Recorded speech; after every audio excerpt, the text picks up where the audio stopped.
So, hello and welcome to Media Musings. Uh, special hello to everyone who might be watching in the future and or lurking in the chat. What about me? I'm here. Hello. Greg, I don't know who that is next to you. That looks suspiciously like one of the co-hosts on this show. Yes, Noo- Noodle's here. Noodle, do you know you've got a doppelganger? Yeah. Oh dear. Okay. I go back to my desk now. So you're not officially an American yet, but you know we're working on that, I presume. Well, I'm here. Yeah. So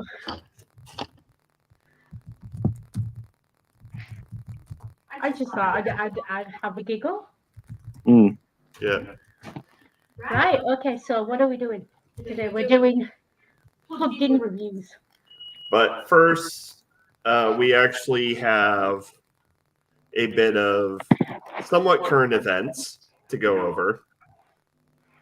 And it's not the elephant in the room that you're thinking of. We are going to address that next week. Okay. Yeah, okay. If it's the elephant in the room I'm thinking of, I'm not saying a fucking word. Yeah. So, yeah, that'll be next week when we're covering Mouse. Yeah.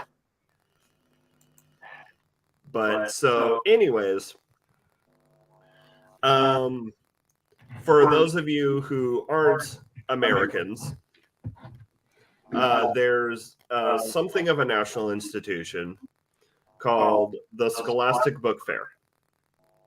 It does happen in Britain as well. Yeah.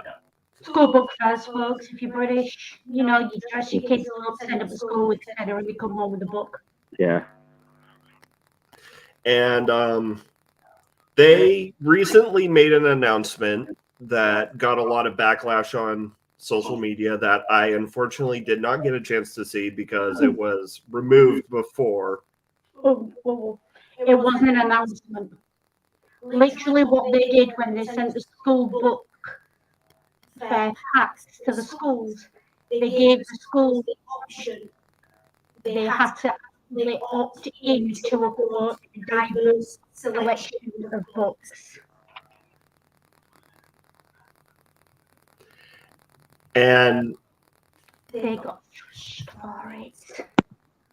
And then they made an official announcement that I will say is watered down from the one that they got trashed for, because I know there was a previous media post announcement, because when I tried to click links to it, it was removed. Yeah. But anyway, we're going to take a quick look at the more acceptable announcements, big air quotes, the public relations approved version. So, a message from Scholastic on U.S. book fairs. Scholastic provides diverse titles to every book fair. There have been a number of misconceptions that we want to clarify about how we have created a path to host Scholastic book fairs, even as schools and educators in the U.S. navigate restrictions imposed on them by state legislation and local policy.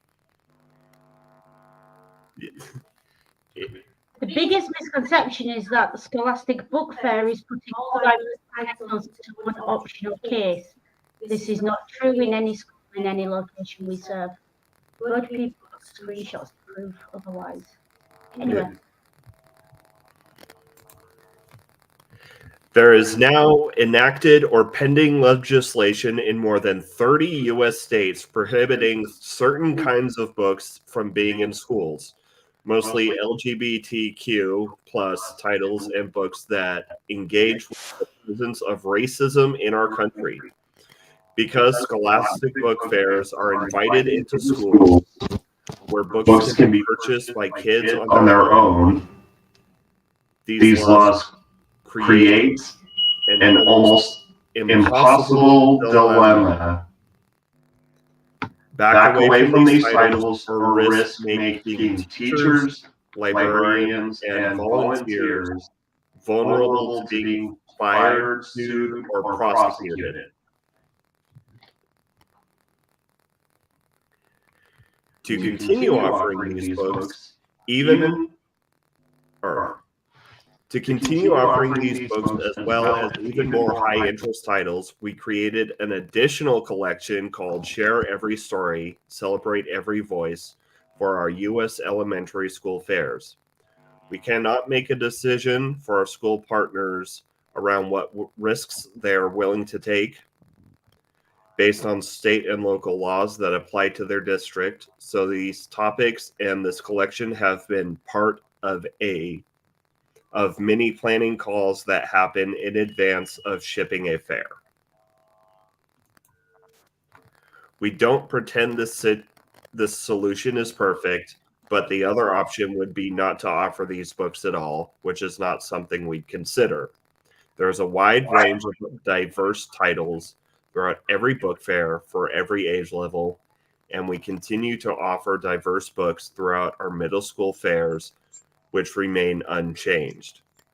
All children need to see themselves in stories, and it is extremely unsettling to consider a world which they don't. Scholastic's commitment remains unshakable to publish and distribute stories representative of all voices. So, I have mixed feelings about this. Yeah, just a little bit.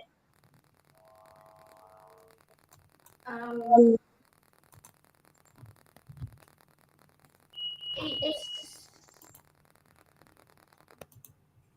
interesting the tactic they took. Yeah. 'Cause I saw the page. I I sent you this link, I think, right? I saw the page where they literally had box. Tick this box if you would like diverse text. Yeah. Now, obviously, it's a screenshot of that. So, to an extent, you've got to take my word for it. But I've no reason to trust. Scholastic is. I remember Scholastic book fairs at school. I've got no issue. Yeah. Or I did.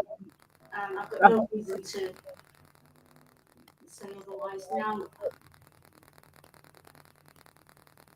it's one thing for them to do it themselves.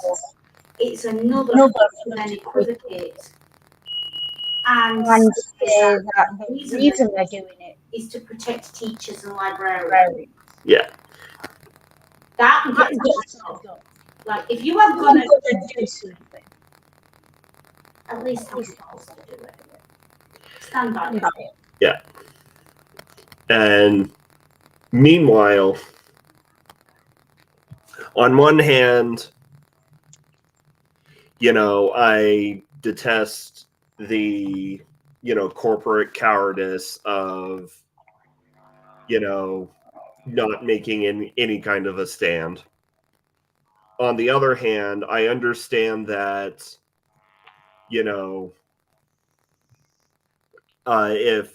if they didn't stick to their guns and say, well, if you don't want diverse titles, you're not getting a book fair. A quote unquote publisher like Brave Books, which is literally just a right wing propaganda mill selling, children's book, selling children's books, it would be all the more willing to step into the vacuum. So, like, on the other hand, on the only neutral, only neutral versus only propaganda, only neutral is the lesser of two evils.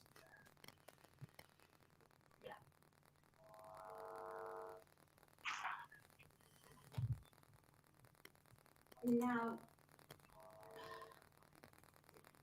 see, my problem with this is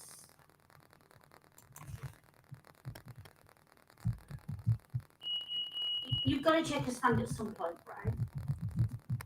And there does come a point where I don't care if you're a corporation, whether you're serving teachers or students or anything else, you've kind of got to say, look, this is our business model, and if you don't like it, go shop elsewhere.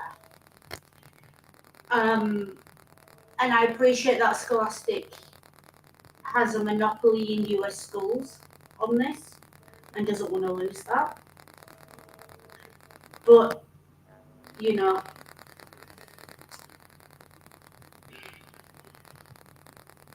at some point it stops being good business and starts becoming collaboration. Yeah. At some point you have to say enough.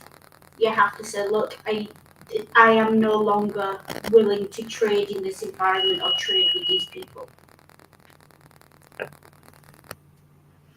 And Scholastic especially, I think, doing it this way, claiming that it's trying to protect students and teachers, is very, very problematic. Because Scholastic realistically are the, other than Banned Book Week, the main way kids understand the publishing industry. Yeah. They are the big, you know, if you ask a kid to name a publishing house, they're going to say Scholastic, Bloomsbury, maybe Penguin if they're a little bit older. Yeah. And they know about Penguin books. So, The only publishing house I knew of when I was a kid, honestly. yeah, Penguin. And Scholastic, I get the impression, is very much in. It has this place in American society that Penguin has in British society. Yeah. Every kid has Penguin books in the UK. I had Penguin books in the UK. Penguin books and Ladybird books. Like a lot of kids, like their first, you know, book that, you know, or at least their first book that isn't, you know, a cardboard baby book that, you know, is a book that they got from a Scholastic book fair. Just so everyone knows, we do have publishing houses in Britain that are not named after animals as well. Yeah. We have Bloomsbury. Though to be fair, some of those publishing houses are so old, it would not surprise me if they actually the animal was named after the publishing house. Yeah. Yeah.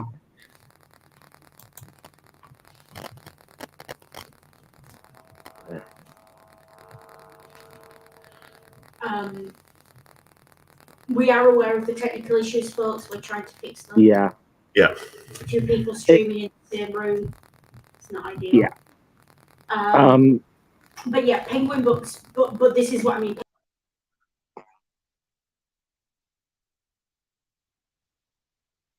Oh, right. I don't know if any. I can't hear Noodle now that Ring's popped off for some reason. So I don't quite understand what's happened there. Okay, how about now? Okay, I heard you a second ago. That's because Ring's microphone is picking me up. Yeah. Actually, no, it's unplugged. Yeah. This wouldn't be a Media Musings without some sort of technical difficulties, all right? It's something you've got to expect from this show, folks, okay? Can I be heard now? Yes. Okay, right. Okay. Again, it wouldn't be Media Musings without technical difficulties, folks. And so this is the first time you've both streamed from the... I need to wait for Ring to come back. Okay. Okay. How's this? That sounds good. Better. I think we... Okay, Right, fingers crossed. I think we might have just licked it. we may have just for a second there. I thought we might have got it. Oh, right, okay. Can everyone still hear me? Because I can now hear Scummer. I hear you. Fine. Oh, come back. We just need we need to ring and see what happens now. Testing. You sound good. Well, Okay. okay.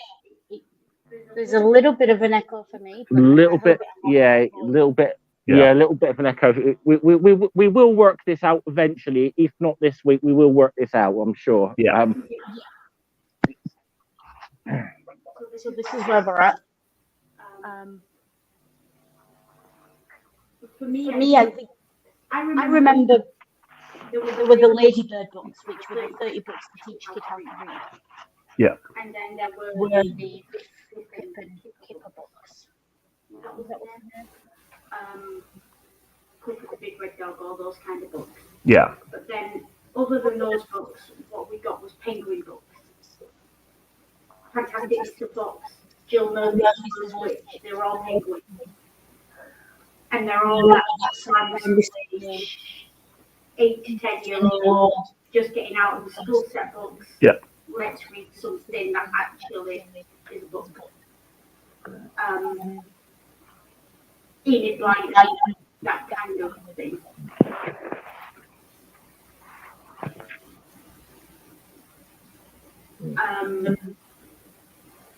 So the idea of scholastic is, as I was saying, not standing up against censorship is a problem, right? Because the reason kids' books need diverse characters, need queerness, need black people in them, need all these things is because those are the people who are reading them. And as a kid, grew up in a very white environment. It's a problem when that doesn't exist. I think I was certainly old enough to remember before I saw a character who wasn't white in the main set of books I was reading. I was certainly the late 90s, 97, 98. I was a very advanced reader. I was reading at double my age there, but the point is, it took a lot. Like, I remember reading The Worst Witch, and The Worst Witch at one point was the only book series generally aimed at girls, AFAB kids in the UK, girls at the time, because we didn't know what the word transgender meant then. Transgender then meant Rocky Horror and Buffalo Bill. As we mentioned in The Worst Witch, and it's about a school that teaches children magic. Ring, can you put the banner up, please? Yeah, no, it is a school that teaches children magic. The Worst Witch didn't have to go back and retcon one of its main characters being black. No. Because Jill Murphy, look, if you were born between 1991 and 2005, don't worry. Your favourite childhood series was not The Boy in the Cupboard. Your favourite childhood author was Jill Murphy.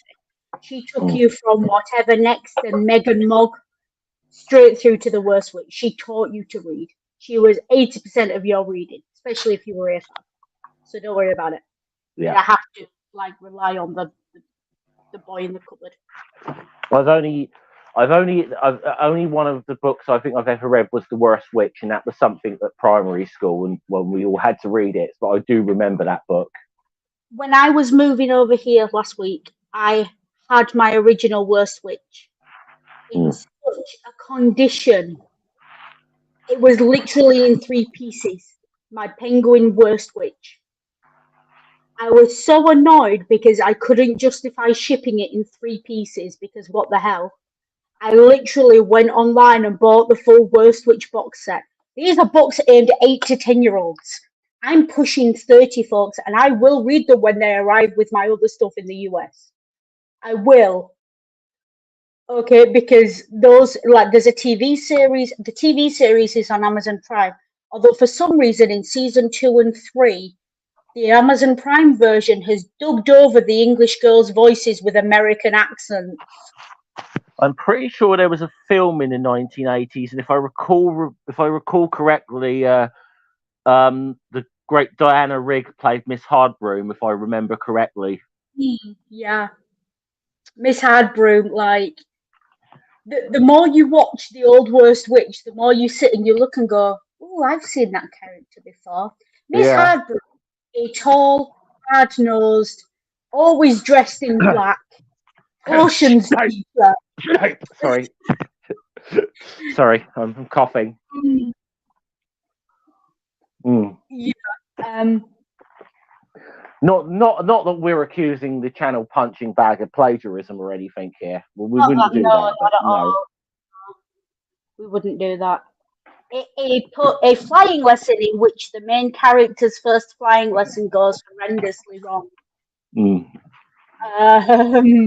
There's a lot. One day I'm gonna rewatch the old Worst Witch series and take notes. And Yeah. on that stream, I will be making accusations of plagiarism, but let's save it for then. Yeah, I think we might. I think if we do plagiarism as an out and out topic for media musings, we might have to delve into this a little bit and deeper. Problem is, if we do plagiarism as a media musings topic and we talk about the channel punching bag, that's going to be a 7-hour stream. And I say this as someone who, you are all aware, was a massive fan of that series. It will be a 7-hour stream if we try and pick it apart and point out all the bits of plagiarism. I'll just say my attitude to plagiarism, because I'm not above stealing something myself, a line or two myself now and again on a video. But I say this: if you steal from one person, it's plagiarism. If you steal from lots of people, it's called research. No, it's not, because if you research, you cite your sources. I know that was a joke, Noodle. I have opinions. So should we my mixed feelings are like they really should have stuck to their guns, because diversity in media is important, but also like better, honestly better neutral, like safe, quote unquote safe books than the right wing propaganda that we'd get otherwise. Because like I said, Yeah. the quote unquote publishing company Brave Books would probably be all too happy to shove their Christo-fascist propaganda into school book fairs if there were any kind of a niche vacuum. Oh, they absolutely would. You're muted, Noodle.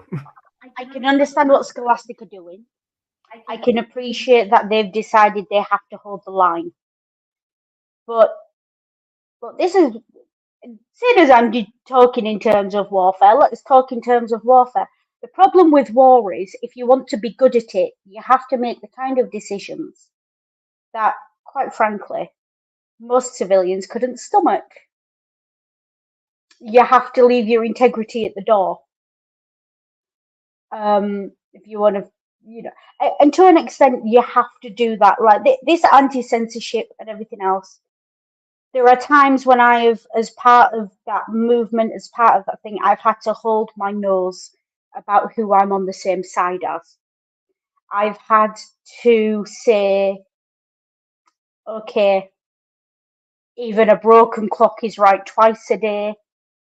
I don't agree with all of your politics, but in this, adversity makes the strangest of bedfellows. But that being said, there are certain lines I won't cross. And it it makes me feel dirty, that Scholastic, which I never thought would be something I would have to question their position on publishing and anti-censorship, is now crossing a line that I'm going to stay on this side of.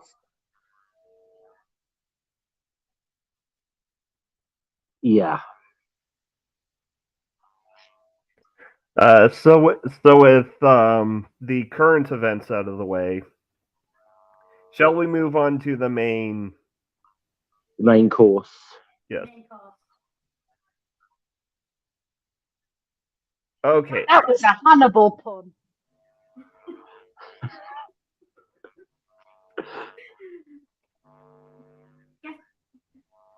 Guess what we're covering, folks? Yeah. So, 2 plugged, 2 in. See, even we commit plagiarism sometimes. Yeah. Again, I'll call it research, but we'll beg to differ on the definition of research. Yeah. Because when Ring told me that Hannibal has plugged in reviews, these are the people who think certain Disney movies shouldn't be watched. I can't wait to see what they've got to say about Hannibal. Just to be absolutely clear, this is pure, unadulterated self-indulgence that we are looking at their reviews of Hannibal. Brief second, I accidentally got the wrong Hannibal review. Oh, you mean the Hannibal movie about the general? Hey, we can do that one too. You've got 2 historians in the stream. Oh well, if you get I was actually going to say I love it when a plan comes together, but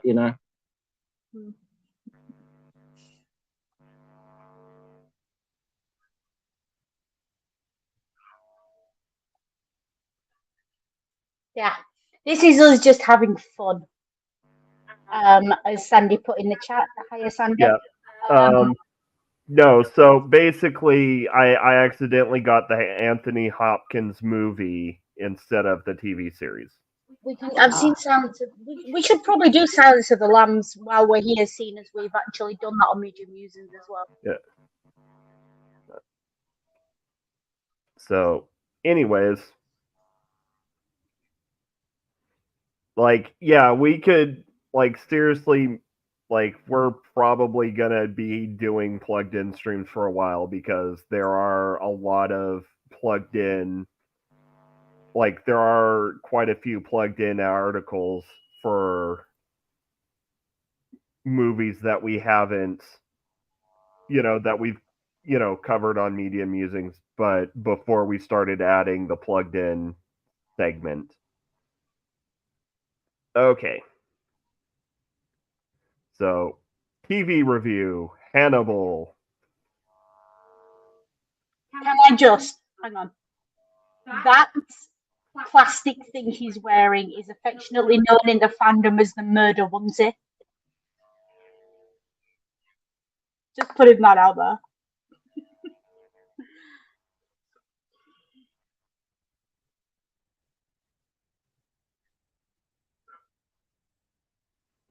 TV series review. Will Graham is a sensitive guy. It's what made him such help to the FBI, his ability to empathize with almost anyone. He understands people because in some little understood way, become them. He can peer through their eyes and see not only what they see, but how.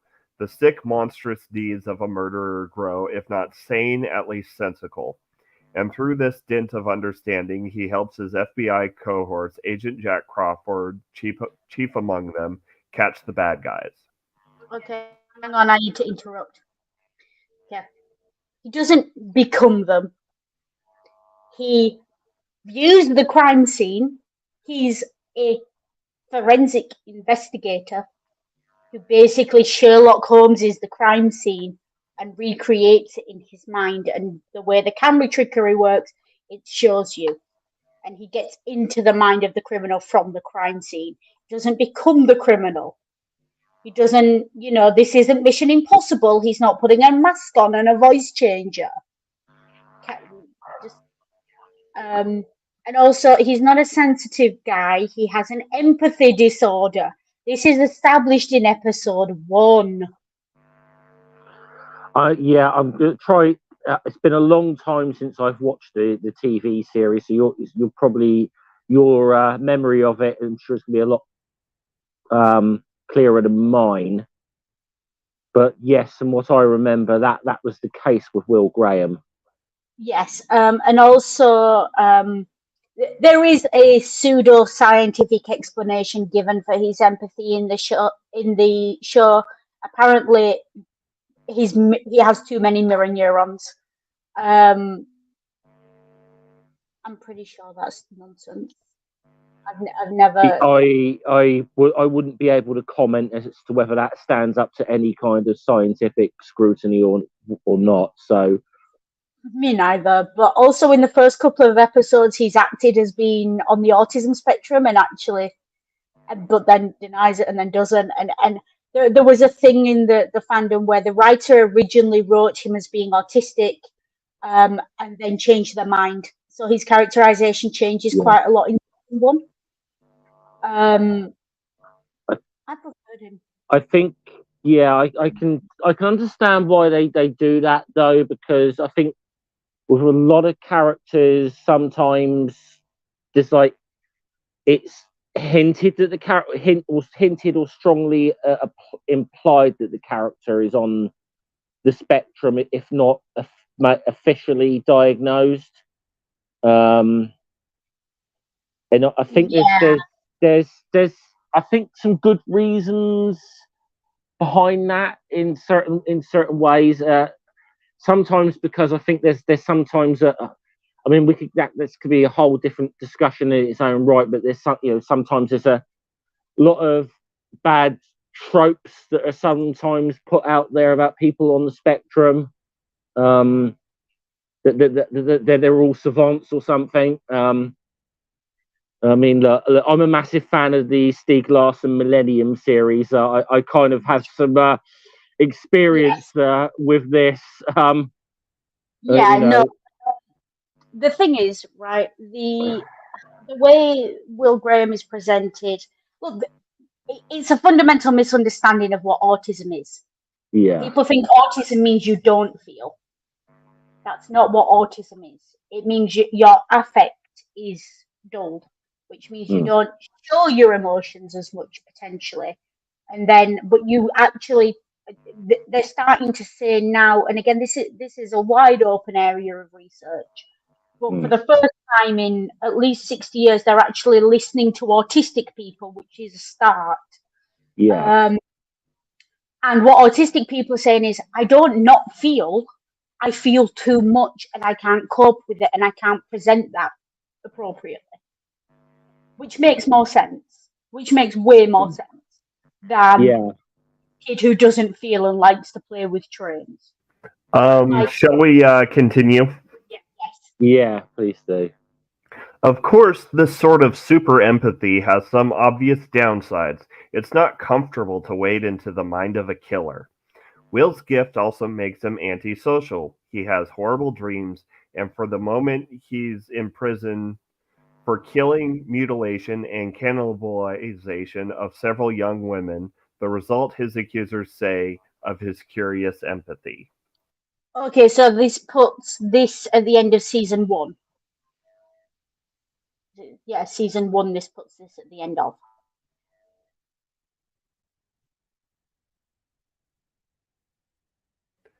Graham is unjustly accused, but the evidence against him is nonetheless overwhelming. And perhaps the only man who can help Graham prove his innocence is the same man who Graham accused of these horrific crimes, the brilliant, cultured Dr. Hannibal Lecter. Perhaps you've heard of him. Is cultured plugged in speak for how do I put this in a PC way? Queer as all fuck. Because if there's one thing Hannibal is in this TV show, it's queer. Like he does at one point in this TV show kill a guy for insinuating that he might have a sexually transmitted disease on the basis of how he dresses and his mannerisms. He's queer as all hell. So but he is also cultured.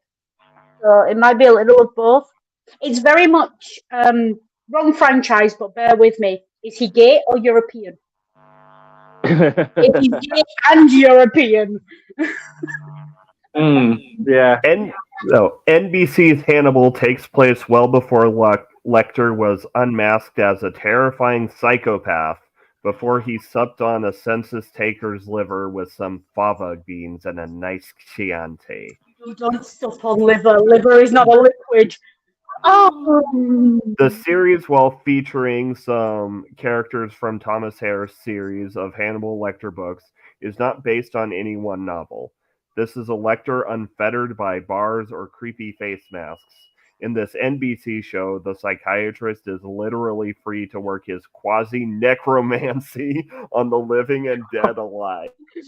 Keep using that word. I do not think it means what you think it means. Good Lord.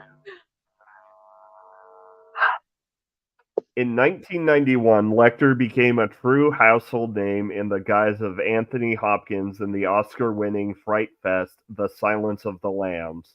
It was at the time one of the most disturbing stories ever put on celluloid, a horrific amalgamation of sickness and sex and gore, and was of course rated a well-deserved R. Now, 22 years later, much of the same sort of content has been deemed appropriate for unrestricted broadcast television audiences. Fuck's sake. Case in point of order. It was the DVD box set is rated 18 or R rated. It aired after 11 o'clock at night on NBC. And it does come with multiple warnings prior to episodes. Don't get me wrong, the episodes are gory. Like, if you are sensitive, the episodes can be gory as fuck.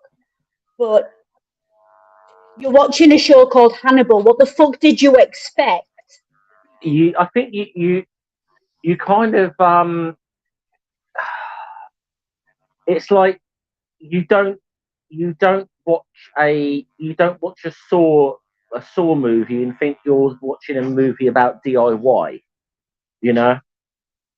I wouldn't put it past these people. Yeah. Hannibal doesn't feature masks made of human skin yet, but blood and gore flows in abundance, from the victims' gaping red wounds to their organs sautéed in wine sauce. Masks of Humans. I must have been season 2 then. The show is predicated on death and psychosis. So while levels of gore may vary from episode to episode, the oppressive sense of horror will permeate its every second. Graham's dreams and waking visions can be disturbing, even terrifying. Sex and violence mingle uncomfortably too. Okay. Right. The show is made from the point of view of Will Graham, who is suffering with, and I apologize if I mispronounce this, anti-NMDR encephalitis. His brain is on fire with fever, and it gets progressively worse throughout the season, to the point where he is delusional and losing his mind by the end of it, and has a literal seizure while pointing a gun at someone. It's supposed to be gory, it's supposed to be terrifying, it's supposed to fuck with your perception of what's real and what's not. What do you expect from a story based on a cannibal who is also a psychiatrist? It's look, this show. I mean, I love this show, but that misses the point because this show, yes, it's gory and it's dark, but it's beautiful. It's beautifully shot. Like the meals, you know, it's human meat, and you are still salivating. Like the number of times I have watched episodes of Hannibal and had to pause it to get up to get a snack because it's made me hungry. Like, that's how this show fucks with your head. Like, it convinces you, like, it's almost justified that it's human meat because it's so artistically done. That's Because that's what he's trying to get you into that mindset. That is the brilliance of it, and I agree with what Noodles just said there. Because I think most sort of, should we say, gore fest kind of things. Last thing you're thinking about is eating. I mean, I'm kind of like if I actually, because I'm not a massive fan of like big like gory horror films and whatever. The few times I've gone to see them, I've even been somewhat put off with my popcorn in the. I watch like a Saw movie in the cinema. I'm a little bit put off with popcorn, but that's a and I'm sure Scummer will agree with me. It's not gore for gore's sake. All of the gore and it all contributes to the plot. It's not gratuitous. It's not Saw. It's not Jaws. It's not a slasher flick. No, it's not. It's not. It's not gore for gore's sake, and it's not fucking torture porn. No, it's not. The only reference to the fact that Hannibal kills people, like takes people's organs while they're still alive, is someone passing a comment over, like in forensics. Like, you don't see things like that. You don't see any murders actually happen, like any really gory murders. The odd shooting and stuff, it's a police procedure, or what you expect that. But you don't. I mean, it's for what it is very restrained, and it's more about the artistry of it. And I think in a way, like, it's just with the way with the character and so on, where it's like, I mean, listen, I'm not going to knock Anthony Hopkins' Hannibal Lecter is iconic, but the fact that it's Mads Mikkelsen is like less hammed up and more reserved, in a way, it's that sort of more reserved and calmness of the way he portrays Hannibal that makes it a little bit more terrifying. Yeah, this show is more of a psychological thriller than anything else. Like, it makes you think, and it makes you question your principles, your motives, your ideas. It doesn't necessarily. Yeah, and I think when I watched it, for example, it's the fact that because I know what the character is going in, we all know what Hannibal Lecter is going in, but I'm sitting there listening, like watching Dr. Hannibal Lecter, like, just have a session with someone, and I'm there thinking to myself that if I was actually in a room with this actual man, I would probably tell him things I wouldn't tell anyone else. And yet I know what this, in a way, that adds to the terror of it, in a way. Though, remember, this is a focus on the family review. Questioning your ideals is the most terrifying thing imaginable to them. This is the thing, and this is what Hannibal is presented as a psychiatrist, what he does for his patients and his clients. He doesn't, like, is it season 1 or season 2? There's a young man who was referred to him as a teenager because he was a furry, but he was going really extreme with it. He was hunting animals and taking the bodies and stuff to try and make it into a fursuit. Rather than, like, Hannibal's psychiatric approach, so far as I can tell, is radical self-acceptance. No matter what your crazy is, what doesn't matter what brand of crazy you are, if you go to Hannibal Lecter psychiatrist, what you are going to get out of that therapy is, it doesn't matter what kind of crazy I am, I'm still me, I'm still valid, I still deserve to exist. That's a perfectly valid therapeutic approach. Yeah, absolutely. And once again, utterly and completely terrifying and horrifying to the likes of Focus on the Family. Yeah, But shall we continue? please. Hannibal is, in my experience, the most grotesque, most horrific show on broadcast television, and arguably on cable too. It's perhaps not The Walking Dead violent, at least not yet, but most of the worst scenes in Dead involve, well, the dead. Here, the victims are very much alive before being creatively and horrifically butchered. Okay. I'm going to say it. Supernatural has scenes in it that are more gory and more violent than anything in Hannibal. Yeah. That's under CW. I haven't watched a lot of Supernatural, but the little bit I have watched, yes. Ultra-violent and serial killers are having a very popular moment, writes Salon.com's Willa Paskin, and of course she's right. Practically everywhere your television dial turns right now, you're bound to find buckets of blood and oodles of intestines littering the set, often the product of charismatic psychopaths. Hang on. Ring. But enough Fancy about. spaghetti for dinner. I was going to say, but enough about All Elite Wrestling.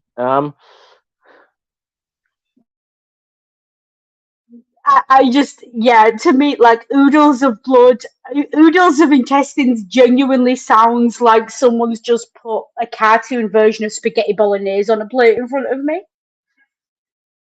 Like, does anyone remember Lady and the Tramp, the spaghetti and meatballs they had? That's the mental image I have with the oodles of intestines. And now you and Ring are in a position to actually reenact that scene right now. I don't think we have any spaghetti cooked. I used to think of television as comfort food, something reliably entertaining that most of us might watch an hour or two of after a hard day's work. Now it seems we're gorging on discomfort, stuffing ourselves with content unimaginable just a decade ago. I need to. Okay. Regular TV is swinging by McDonald's after work. Hannibal is a 3-course meal at the Ritz. You do not get to compare those two things. I'm loving the fact that we're doing food analogies with this. Plumpkin started it. Yeah. Dr. Lecter, given his particular culinary preferences, would be gratified. And I don't think we need to go through episode reviews. I think the general gave us enough. I think we get the gist. I need to correct myself. Hannibal's not a 3-course meal at the Ritz. Hannibal is Heston Blumenthal. Like, he's this. Is he a thing in America? He's a British chef, and he's known for his. Oh yes. Out there food. Like, he will serve you the weirdest shit you've ever seen in your life. The man reinvented the sausage because he got so, like, into stuff. Like, yeah. He's Heston Blumenthal is like the kind of guy who will serve you like brains and shit, and you will ask for seconds. So yeah, I now want Hannibal and Heston Blumenthal to sit in a room together. I feel like they're very similar. Like, they take the weird, like, Hannibal famously only takes the offal from human meat. Like, he only takes the organs. But the things he does with them, like I said, I have to get up mid-episode and get a snack. I don't like offal. Any offal. Chicken, lamb. Yeah. Well, so then, since the general review gave us enough of a taste, shall we move on to the second course to see how Plugged In feels about Hamilton? Yes. Oh, let's please. I want to see what Hudden's opinion of the Mad King is.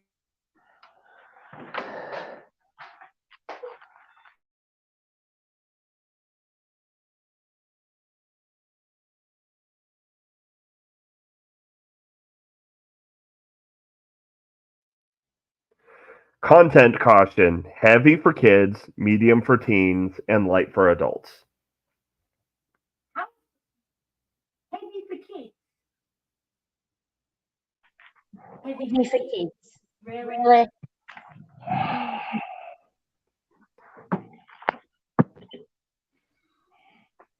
It's The same reviewer. It's the same reviewer.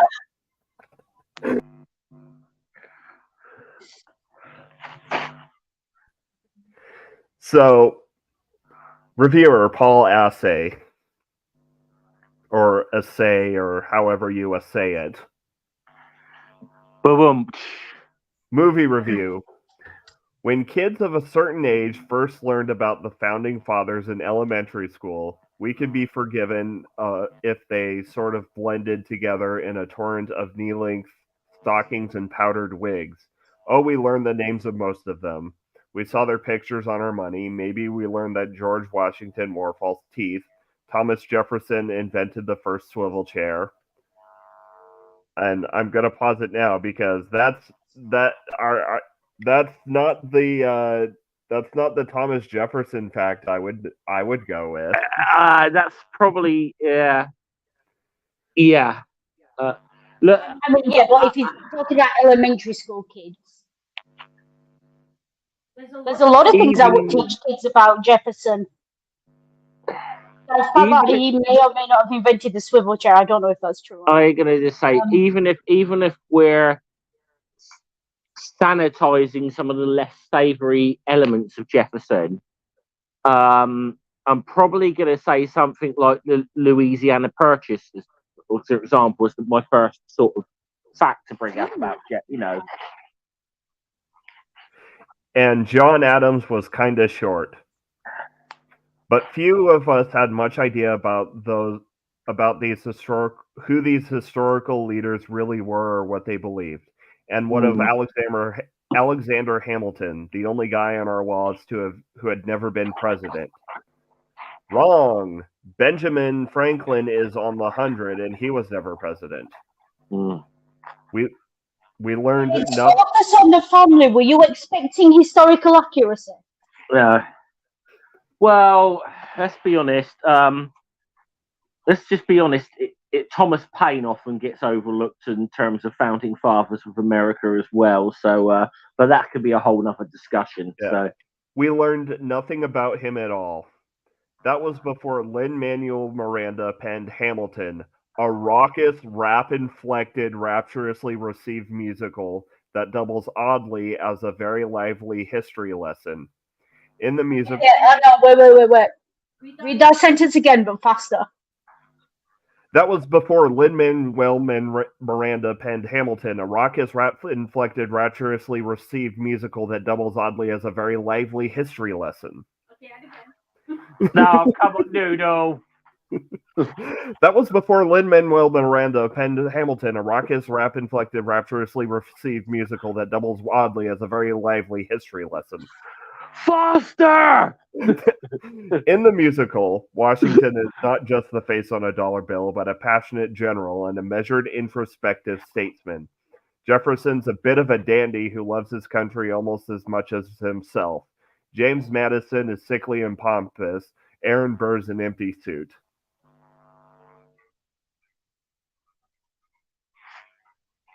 Yeah, and their problem so far is what? And then we come to Alexander Hamilton himself, born out of wedlock on the Caribbean, orphaned before he had his first shave. Hamilton was a penniless nobody who, by dint of his own brilliance and ambition, became one of the foremost authors of the American experiment. He's just not stamped on the $10 bill. His fingerprints are everywhere, even in modern America. And though his critics called him an English-loving monarchist, fighting words back in those days, he was and is the founding fathers' best example of a self-made man. Point of order. No. No. I'm aware that that is the characterization that I'm going to call it musical Mm. gives him. But no. Alexander Hamilton was a self-made man.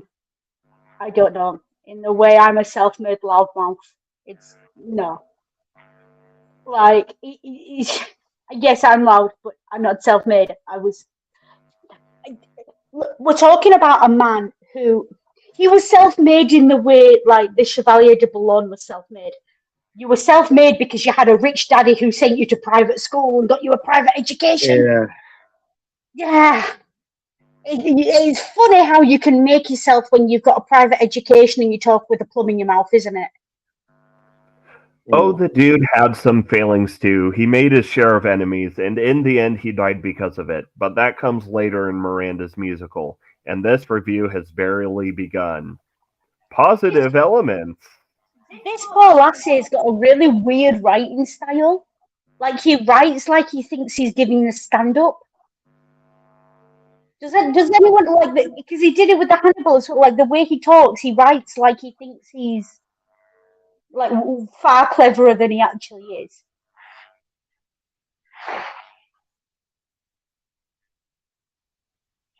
Just maybe. I was gonna say his writing style has big youth pastor energy. Yeah, he's very you know, yeah, yes.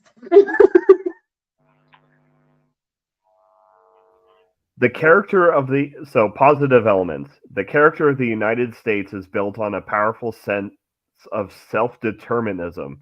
If we got the talent and the work ethic, we tell ourselves and our children can become anything we want. Some might argue how true that truism really is, but there's no question that it was first embodied by Hamilton, and Miranda's rendition emphasizes that ideal again and again.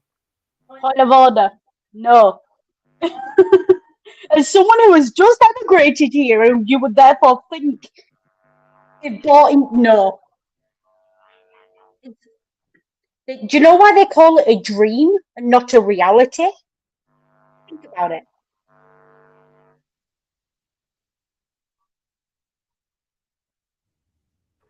Hamilton is Hamilton's hero, and we see his willingness to take sometimes controversial stands on the issues of his day. He rails against the British rule as the revolution begins to stir. After the revolution, he advocates for a strong centralized government and pushes that government to take on states' wartime debts. Towards the end, he waxes philosophic about his legacy. It's planting seeds in a garden you never get to see, he tells us. I thought Focus on the Family were Republicans. I thought they were right wingers who believe in small government and self determination. And yet, this is in the positive elements section. Yeah, I guess that's a little surprising to me. Though dramatically ambitious, Miranda's Hamilton has his eye fixed on history too. He's in a position to plant seeds for a promising young nation, a place where even orphan immigrants can leave their fingerprints and rise up. And he's determined to give the nation the very best chance to grow and flourish. Here, Hamilton's story and the ideals on which the country is based are deeply entwined. Barack Obama called, he said, no, you can't see his fucking birth certificate. You want to talk about immigrants rising up? I don't think.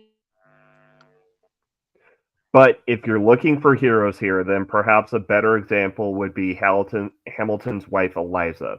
We're often told how gentle and kind and giving she is, and as we'll see, forgiving too. And as the musical comes to an end, Eliza offers both a eulogy and a recitation of how she carried on her husband's legacy while burnishing her own, raising funds for Washington Monument, fighting against slavery, establishing the first private orphanage in New York, tirelessly advocating for her late husband's place in history.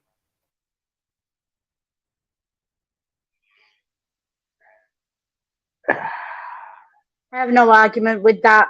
Eliza Mm. Hamilton I mean, of the two of them, I would have rather seen a musical about her because, you know, she actually got off her ass and did things other than swiping pens Yeah. and chatting shit.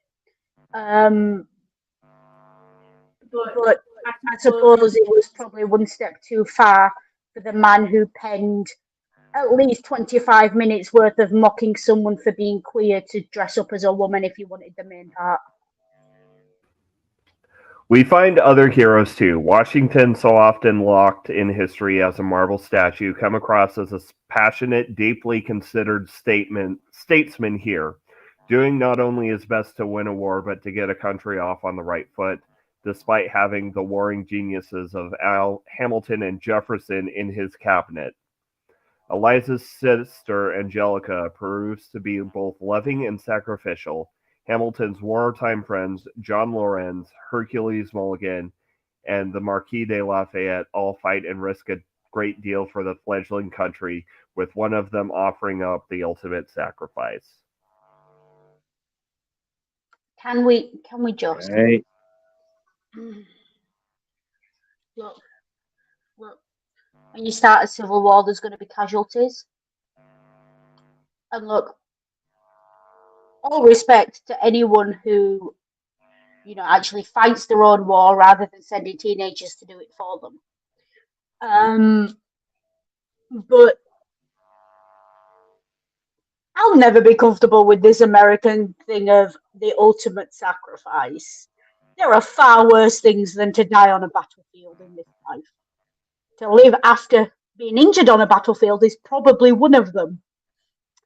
So, It's less a American thing and more an evangelical thing. it is, but I also see it spreading to the UK. Oh, I did before I left. And Yeah. Why am I saying it? Why am I saying you left just in time? I think. So, Yeah.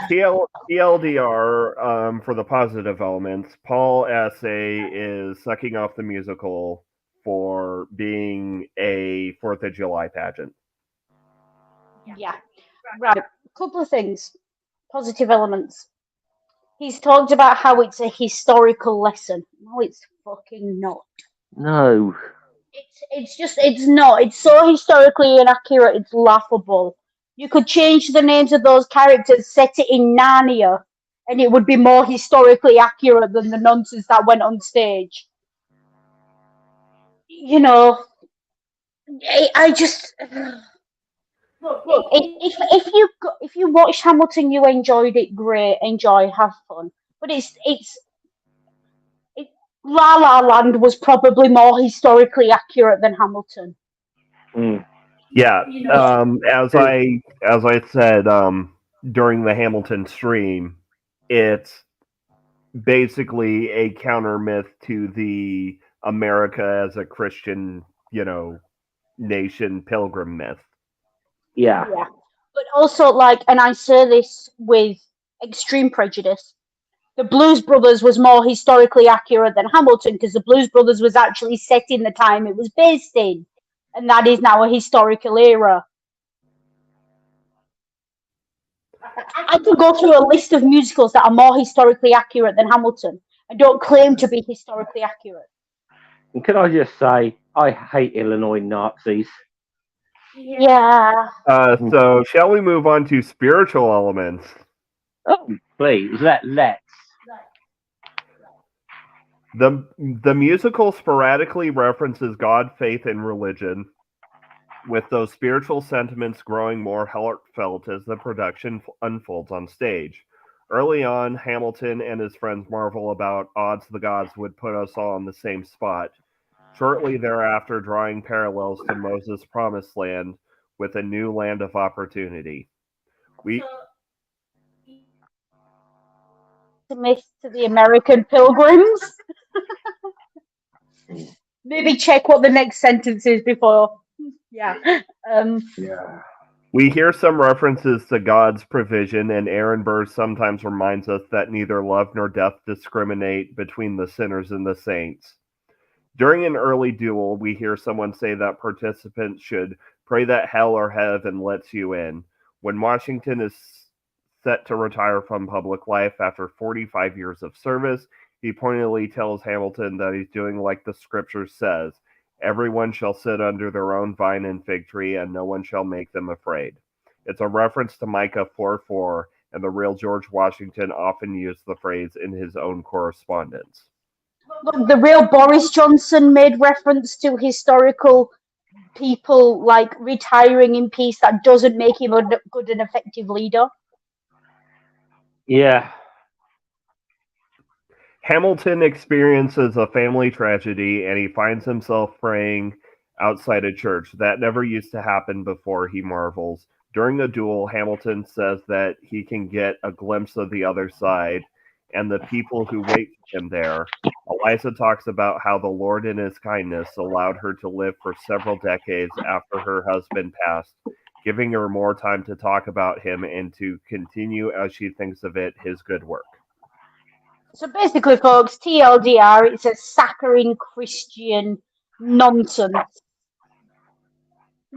of people who are deluding themselves into thinking that if there is a God or gods up there, they give a flying fuck about us monkeys on the ground.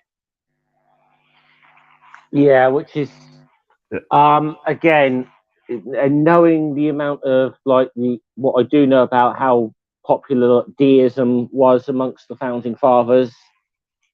Yeah. And I say that as someone who is polytheist. I am well aware my gods largely don't give a damn. That's the point.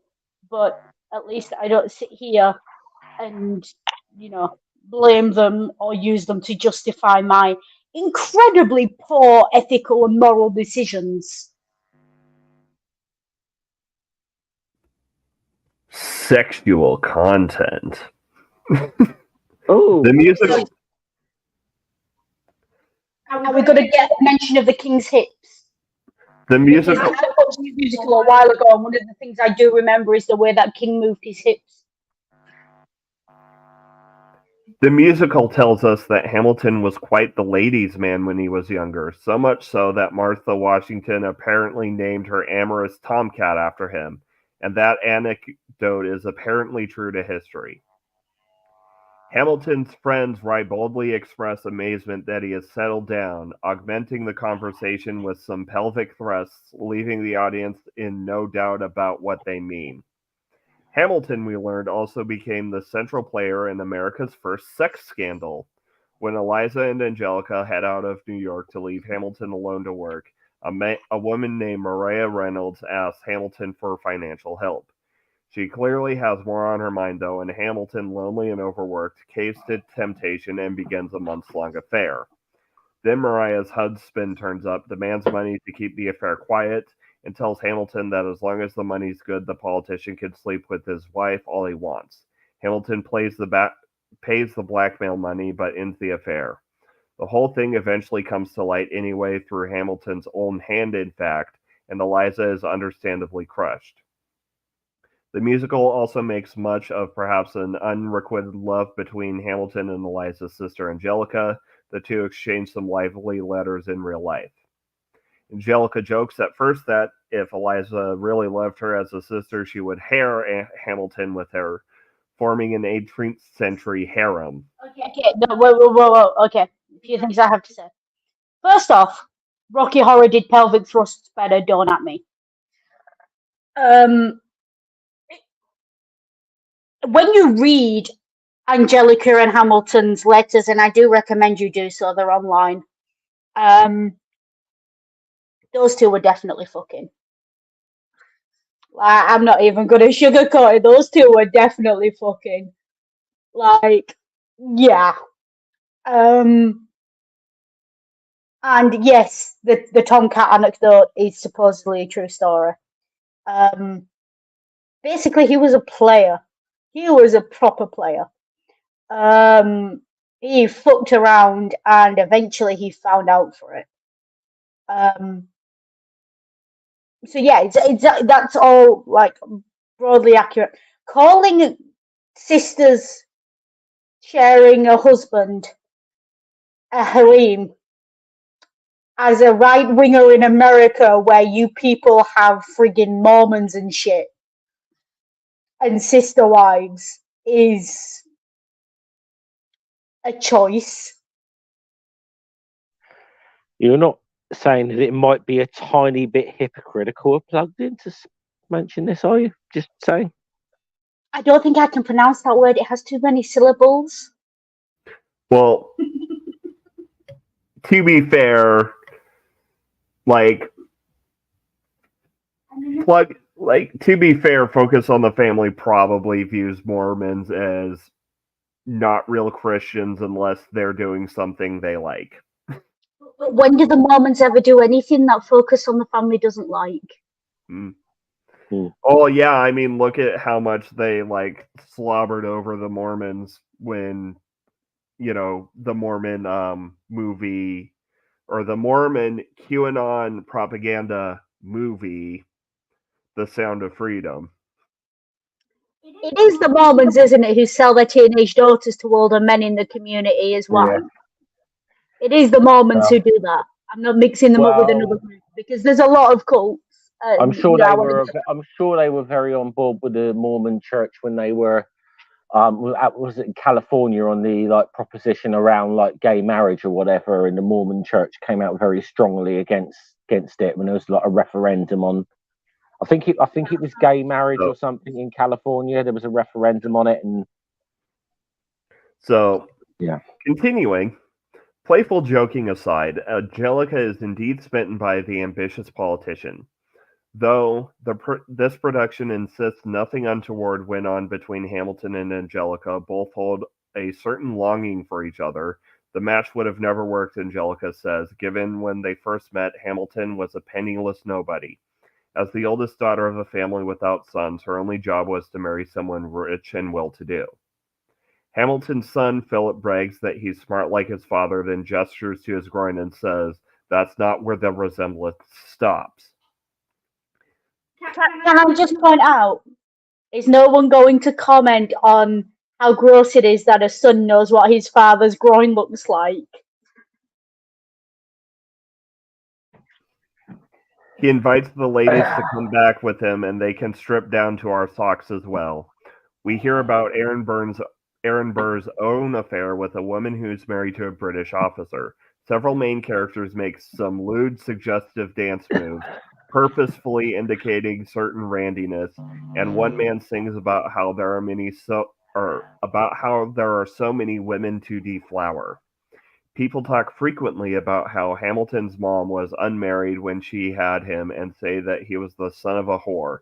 Characters kiss on stage, and some women wear the cleavage-bearing dresses so popular back in the day. Cleavage-bearing dresses. Oh, good. Look, I'm biased, so I'm equal opportunities for the eye candidate, and I promise you, of all the things I noticed watching this thing, I definitely noticed that most of the men were wearing cups in those tight trousers well before I noticed any cleavage spilling out. Just saying. Yeah.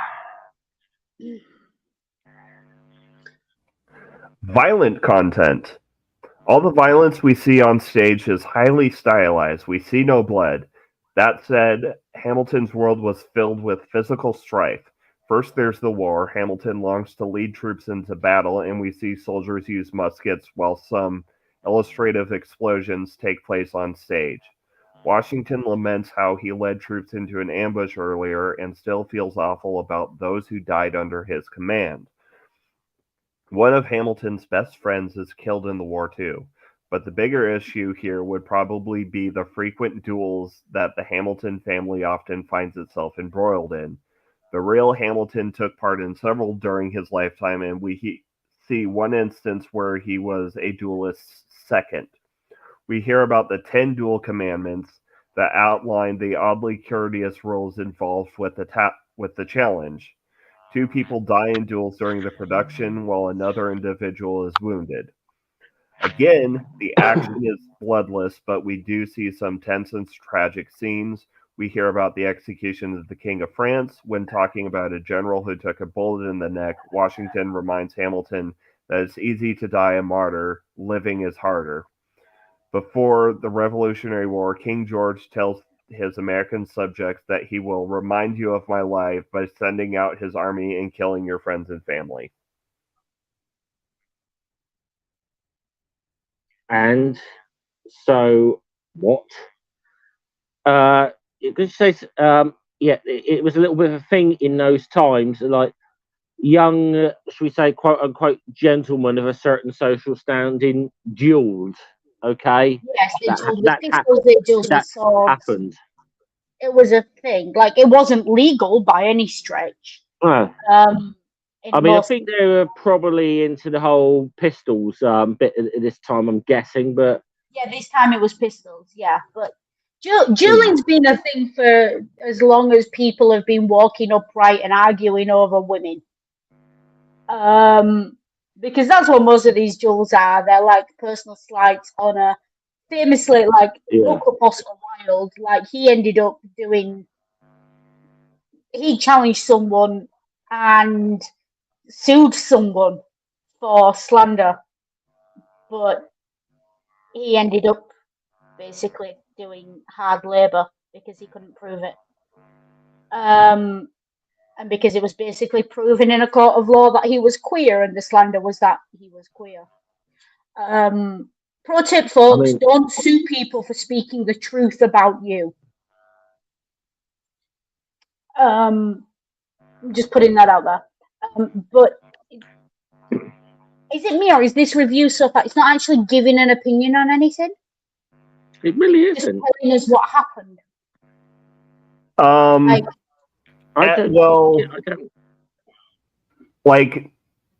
And this is pretty much the structure of most plugged-in reviews. It gives a list of like everything that could be objectionable in a piece of media, so that parents can make up their minds about what to allow in their household. Let's be clear here. There's no right-wing household that's not letting their kids watch this because it's a patriotic, masturbatory clusterfuck. And that's putting it mildly. There's no right-wing household not letting their kids watch this, or at least, not recreating it with white characters. It's a lot, but this film play, however you saw it, right? It's insidious, and I think I said this when we streamed. It's insidious because what it does, it has a veneer of liberalism, colorblind casting, left-wing ideals, queerness, etc. But at its core, it is deeply, deeply right-wing and regressive. So I think I am going to hazard a guess that the reason Plugged In is not presenting many opinions on it and is simply stating what's in it is because Plugged In actually likes it, but has to be put up a token protest for those liberal elements. That would be my theory, but let's carry on and find out.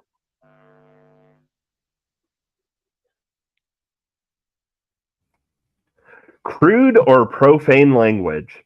The Broadway version of Hamilton includes 3 F words. The Disney Plus version has been cleaned up a bit, eliminating 2 of the 3.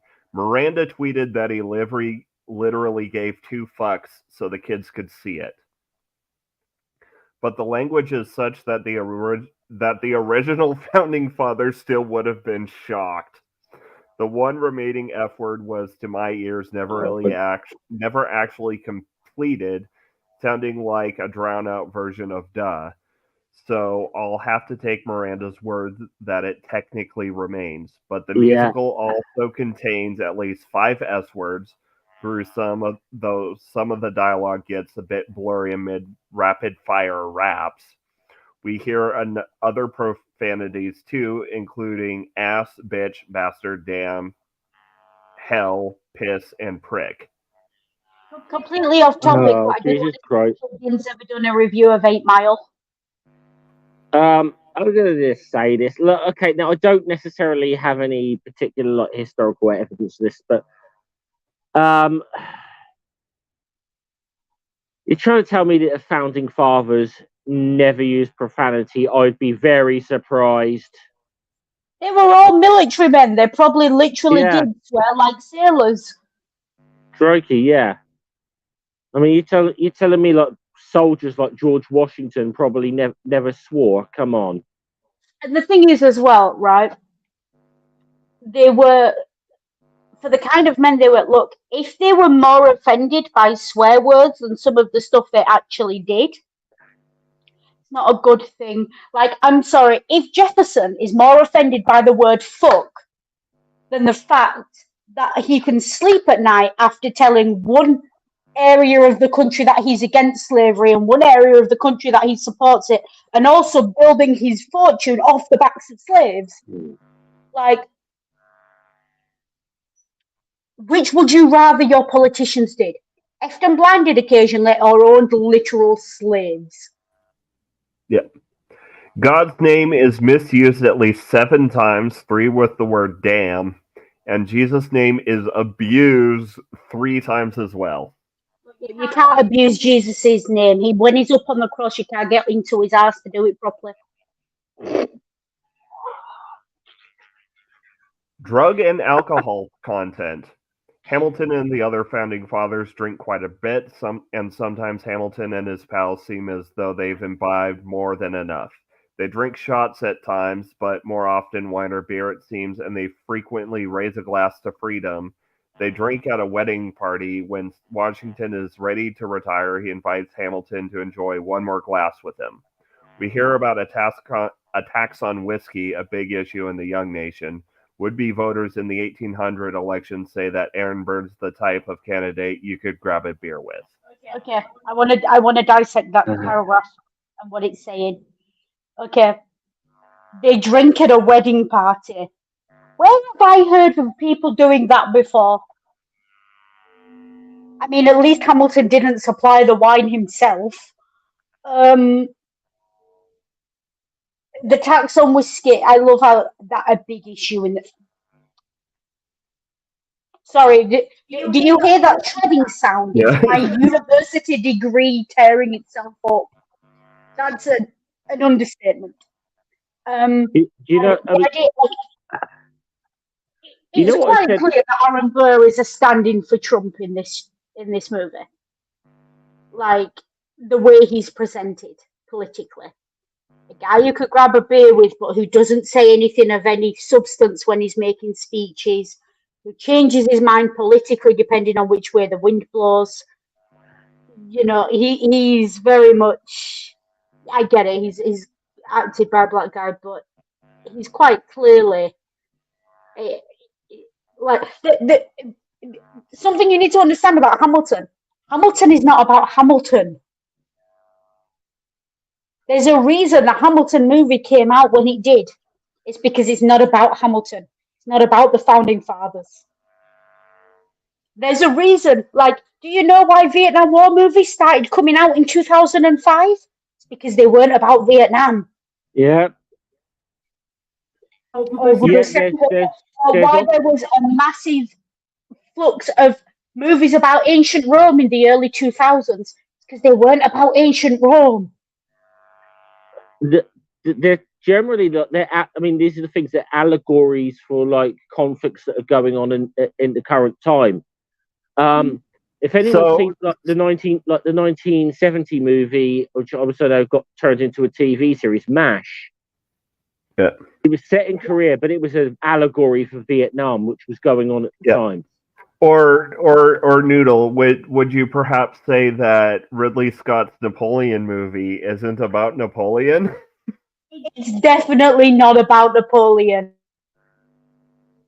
I haven't seen it yet, but I can say that with some confidence. I am planning on seeing it, so.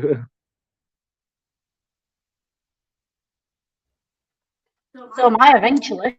Yeah. So, other negative elements. Hamilton, as we can see, is no saint, nor are his peers. People often insult one another and perhaps work backroom deals to get what they want.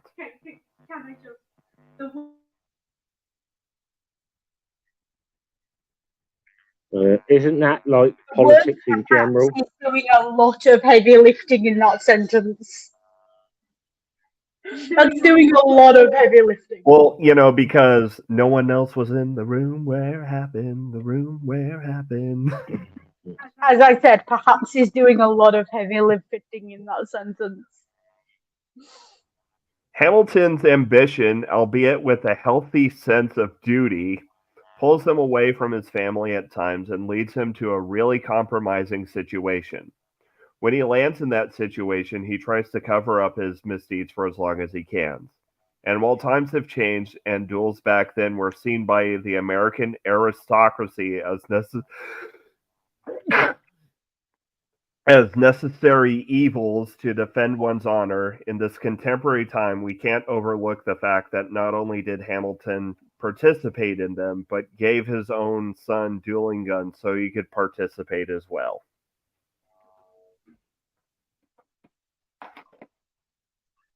I love that bit Yeah. of like, Again, young gentlemen dueled. That was a thing.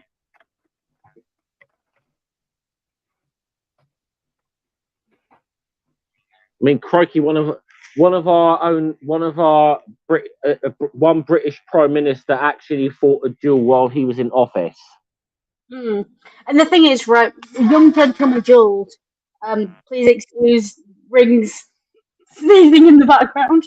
The thing is, right, young gentleman dueled, but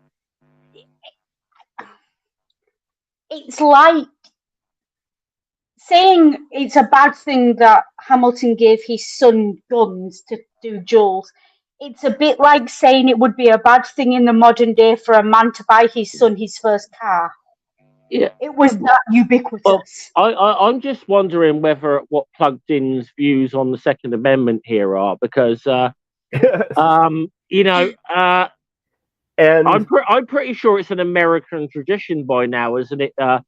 Fathers giving their sons their first gun. I'm and speculating here. I'm surprised to see Plugged In using those words.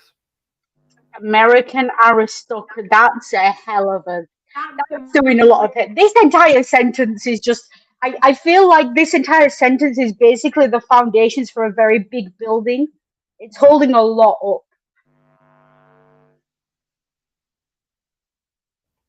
So now we have the conclusion. If the word Broadway means anything to you, you likely know about Hamilton's place in the modern musical pantheon. Inspired by Ron Chernow's outstanding 2004 biography, Alexander Hamilton, the musical's been a rolling phenomenon Phenomenon. since Lin-Manuel Miranda's creation first landed in an off-Broadway theater back in 2015. In 2016, when it moved to The Great White Way, Hamilton nabbed a record-setting 16 Tony nominations, winning 11 of them, and earned that year's Pulitzer Prize for Drama. I get the appeal. As I suggest at the top of this review, the history of the United States' critical formative years and lives of its founders can easily get lost with the major players locked in marble. Rarely can we feel the breath of that time, the heat, the audacious idealism of the American experiment. Hamilton, through its multi-ethnic cast and contemporary rap musical beats, smashes that marvel and transports us to a time when a strange collection of people harboring wildly new thoughts of self-governance rocked the world, putting a brilliant, prickly underdog at its core.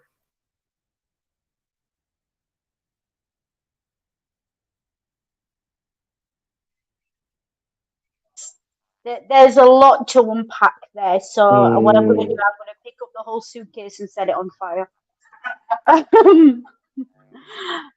Just as a, again, point of order, Chernov, however he pronounces it, Chernov, he's not a historian. He's a journalist. Now he's churned out a lot of history books. The man knows his audience, right? I haven't read his Alexander Hamilton, so I can't comment on it. But I would. Well, journalism and history. There are worse people who I would have write a history book. Like, if a physicist wrote a history book, I'd take it with more salt than I would a journalist. Yeah. I'm not saying that he shouldn't have written it because he's a journalist. I am just saying Yeah. he's not a historian. As I've said before on another stream, listen, I love Carl Sagan, but my God, that guy had some bad history takes. Yes. And Chernow wrote a popular history. It's not a full thing, it's a popular history. So that means there's no citations, there's no references. He's not going to be comparing and contrasting his sources. He's looked at all his research, he's created a narrative, and he's written it. Fair enough. That's what popular histories do. There's an audience for it. That audience is very rarely going to be actual, rigorous academic scholars. I say that as someone who loves reading popular history books. Like if I'm researching a new era or a new part of history, the first thing I do is read for a popular history book just to get an overview of what it's like. But again, popular history books are incredibly, incredibly open to manipulation because you control the narrative and you're not required to cite your sources. Therefore, it's very, very easy to present the narrative you want to present. And especially if, from the impression I get, again, I haven't read the book, but if this play is based on it, you particularly idealize a certain character in history. It's very easy to write a book that does that while glossing over their less than perfect elements of their character. Again, lots and lots of things in this review are doing a lot of heavy lifting. I mean, like we said, I mean, there is a place for popular histories, but yeah. Again, and I said this right at the start, and I'll say it again. If you enjoyed this, great. If you enjoyed the book, great. If you think that you now want to know about the actual history, I would implore you not to stop there. This is not this book are not books you should be assuming are giving you a history. And to be honest with you, if you haven't read at least 3 books on any given topic from different points of view, you don't know that topic. At least 3 overview topics, because you need one from the left wing, one from the right wing, or one that claims it's being objective but probably isn't. Probably, yeah. It generally isn't being. So you can put those together and you can make a decision as to what the actual facts were, but also where your opinion lies. Whose argument do you find most compelling? Yeah. Any history I teach you will be, any history I tell you will be very, very left wing. This is who I am. Don't just listen to me. Go listen to some right winger telling you the same historical story and then decide who you find more compelling and more reasonable. Like, I literally read right wing news and right wing histories so I can get that alternate point of view and make sure I'm not missing anything obvious about the history. Do it. Read widely around the topic before you make a decision, and do not ever, ever base your opinions on a popular history. They're a great introduction to the topic. They are not. If you want to do any kind of history, any kind of level where you're going to be taken seriously, you cannot stop at popular history. And can I just say, as I know a good portion of the people who watch this channel are atheists, like myself and Ring. If you're atheists, please take special note of what Noodle just said. Because I'm I'm getting a little tired of correcting your bad history tropes every fucking year. Yeah. So continuing on. Sorry. And while it takes a few liberties with history, it's both far more memorable and urgent than a semester of lectures. But we can't forget that when Miranda brought Hamilton into the 21st century, he slathered on some very 21st century issues. That's because the play is not about Hamilton. Hamilton's sexual dalliances are a matter of historical record. The pelvic thrusts and tawdry allusions are purely of the here and now. When's your here and now? 1987? Like, the pelvic thrusts have not been a contemporary thing. Come on. I mean, look, in the 1980s, right, Andrew Lloyd Webber did a blooming musical, but a biblical musical, Joseph and the Amazing Technicolor Dreamcoat. And the Pharaoh is clearly based on Elvis doing the pelvic thrust. Yeah. Yeah, like Elvis was doing the pelvic thrust in the 50s. This is not. Like, Well, the pelvic thrust has been a thing for at least 100 years at this point, and that's in modern context of general understanding. If you think human beings didn't realize that, oh, this movement resembles sex and therefore I can use it to insinuate sex before music and TV were a thing, look, you need to go back and redo high school history because there's only so much page. I don't have the crayons or the time to explain to you why and how you are wrong. Like, people have been drawing sexual innuendo since people have been able to draw. I refer you to the walls of Pompeii, and I don't mean the walls of the brothel, I mean the walls outside the amphitheatre, in which there is very clearly, there is a picture drawn, it's like being carved in, like with a coin, graffiti, of a gladiator with a dick that's bigger than he is. So, yeah. The language is refreshingly contemporary, but often crude too. Even if Washington and Hamilton used this sort of language behind closed doors, I doubt they would have approved of its use before a theater full of people, much less a streaming television audience of millions, including children. Okay, hold on. Okay, first of all, stop taking, right, look, I see this a lot in reviews and in op-eds recently. People who think that their opinion is a moral absolute. Just because you hold an opinion doesn't mean that that is morally right or correct.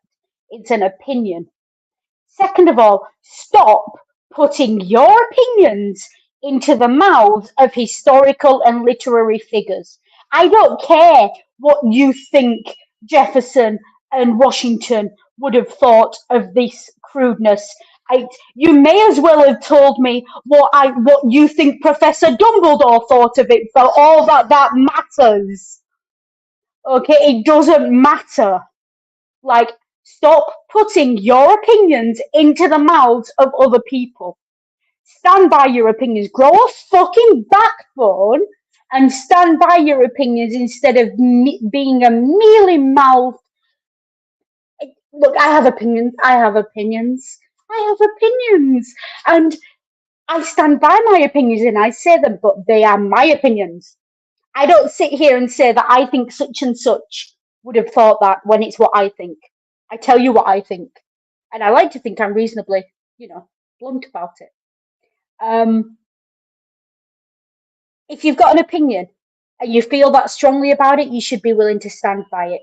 Don't put it into other people's mouths. That's just this Disney Plus filmed version of the musical features Hamilton as its 2016 peak, with Miranda himself playing the title role. It's educational, entertaining, and in this fraught time when the American experiment can seem a little wobbly, inspirational.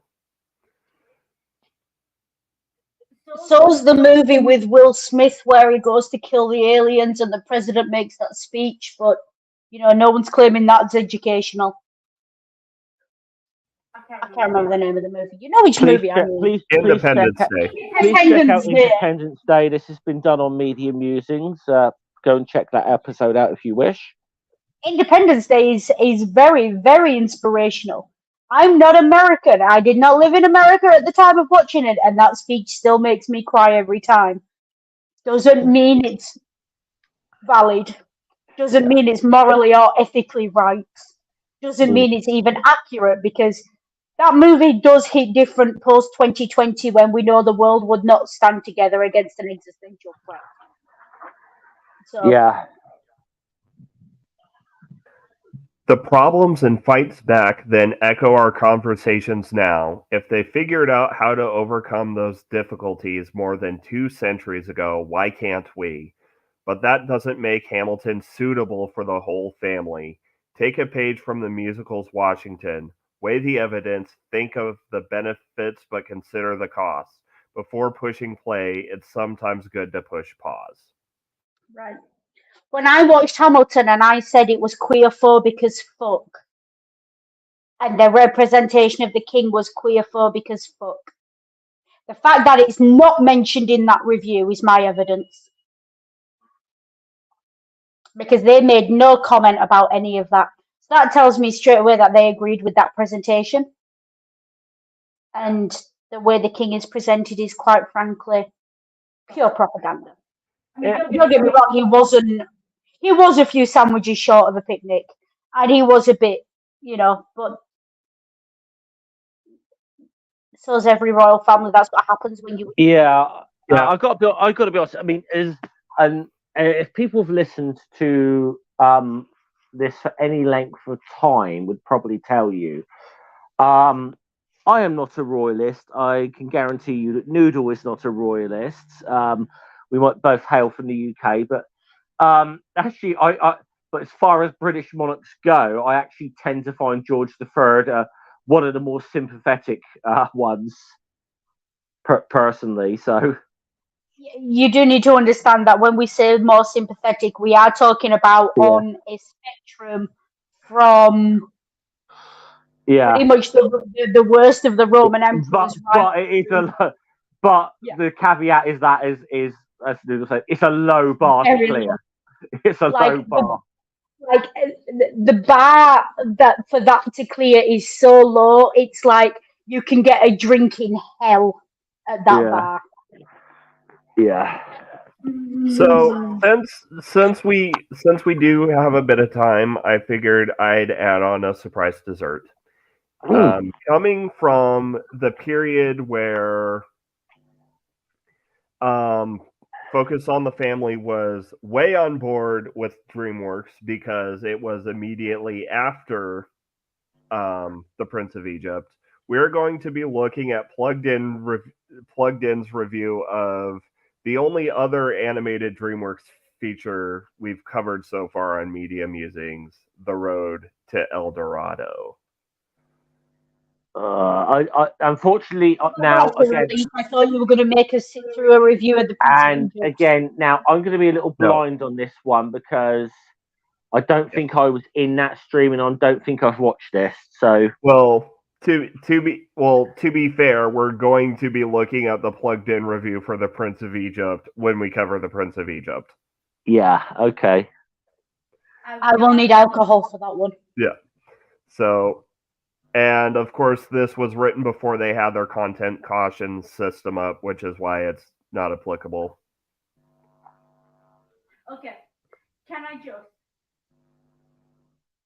Could they have picked a less queer still shot to represent this movie? Okay. I mean, that okay. I'd say that's I don't know fairly, this movie, but I'd say that's a fairly representative still, though. Yes, but they are actively making eyes at each other there. I'm not complaining, but That tells you what they're gonna say, doesn't it?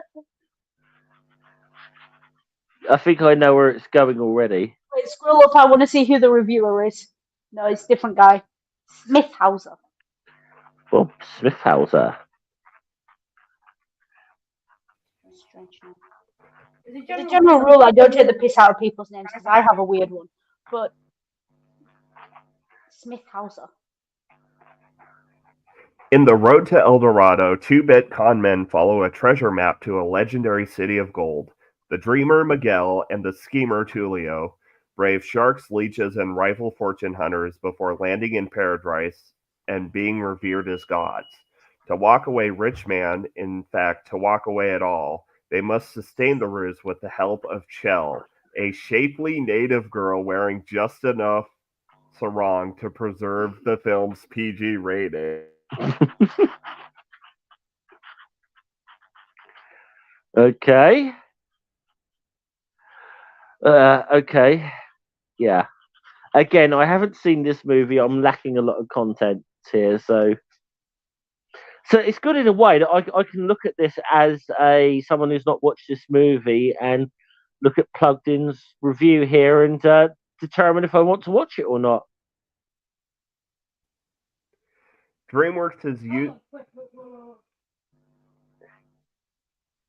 Wait, Scummer, are you telling me that the prospect of a shapely native girl in just enough sarong to keep it PG isn't enough to make you want to watch this movie? What are you implying about me, Noodle? Listen, I'm I know. implying the same thing I'm implying about myself, which is I Uh, don't remember much of the plot of this movie because those hit. I don't know. I mean, I don't know what you're implying about me there, Noodle. But can I just say once again, apologies for 2 weeks ago when I had technical difficulties. I was in Amsterdam at the time. Just saying. Yes, but just the saying. fact that you had technical difficulties and not sobriety difficulties. But DreamWorks has used the big screen as a canvas for this lavish, majestic-looking animated feature. But despite its technical excellence and homilies about friendship and the value of human life, this rollicking comedy adventure has problems. I'm a problem.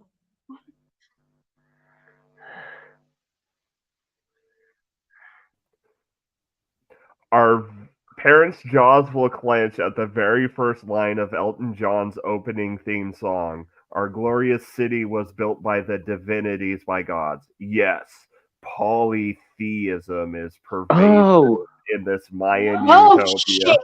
Oh, what? What? You're telling me the indigenous people in South America were polytheists? No. Oh. In fact, Miguel and Tulio milk their divine status and eventually face off against a mythical high priest who conducts human sacrifices and uses dark powers to animate brutal stone beats. Dark powers, it's a second-year spell.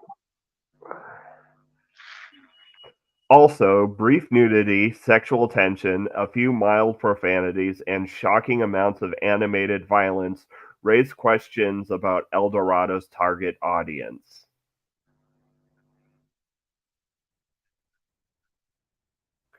We originally thought it would be rated PG-13, so we skewed it to that group, says producer Bonnie Radford.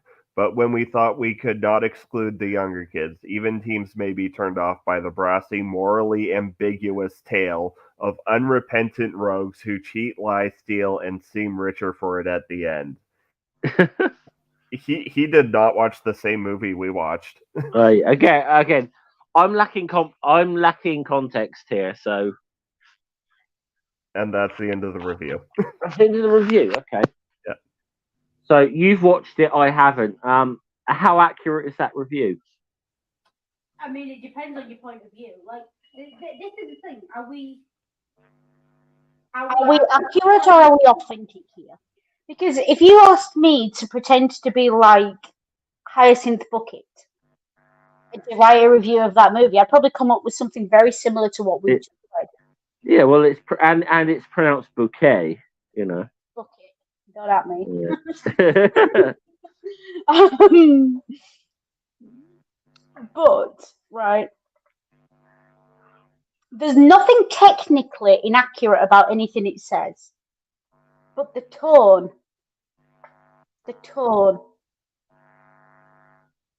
Look, I take issue with the review, not the movie, because the review is blatantly racist, sexist. Mm, So what you're saying is the review effectively mirrors focus on the family's values. yes. So the review serves as a review of focus on the family, and it's not a good one. But equally, what that means is what the review does is by describing that movie in that way makes me really want to go back and rewatch it. Mainly because I think I missed this shapely young woman. I want to see what they mean by a shapely young woman. Um, Also, someone needs to tell Focus on the Family what the fuck is so wrong is. Because not what they think it is. But yeah. The point of the road to El Dorado is that these two guys, despite their overt lack of ethics and morals, let's put it that way, are at their core good people. Like that's the point of that movie. It's supposed to teach you that no matter who you are, where you're from, what your beliefs are, we all have certain values that we hold. And that's the point. It's a kids' movie. It's a morality tale. The point is the good people who don't want to sacrifice humans for gold. You want to watch it, Scummer? Hmm. Sorry, completely lost track of my thread there.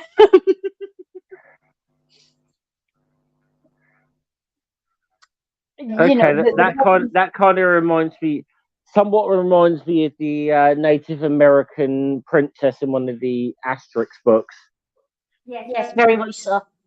But this girl, or at least in the film interpretation of it is the clearly well, not. yeah, Yeah. but Scummer, the girl in the road to El Dorado, she's spunky, she's bright, she's intelligent. She calls them the fuck out on their nonsense. And she is the brains behind them, very much so. She's the brains behind their operation in a lot of this. I think I'm going to have to watch this movie now. Definitely watch it.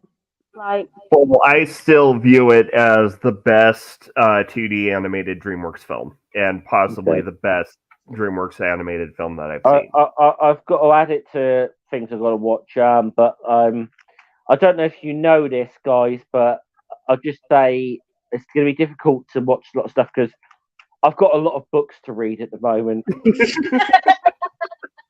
Though, a warning for, if you like...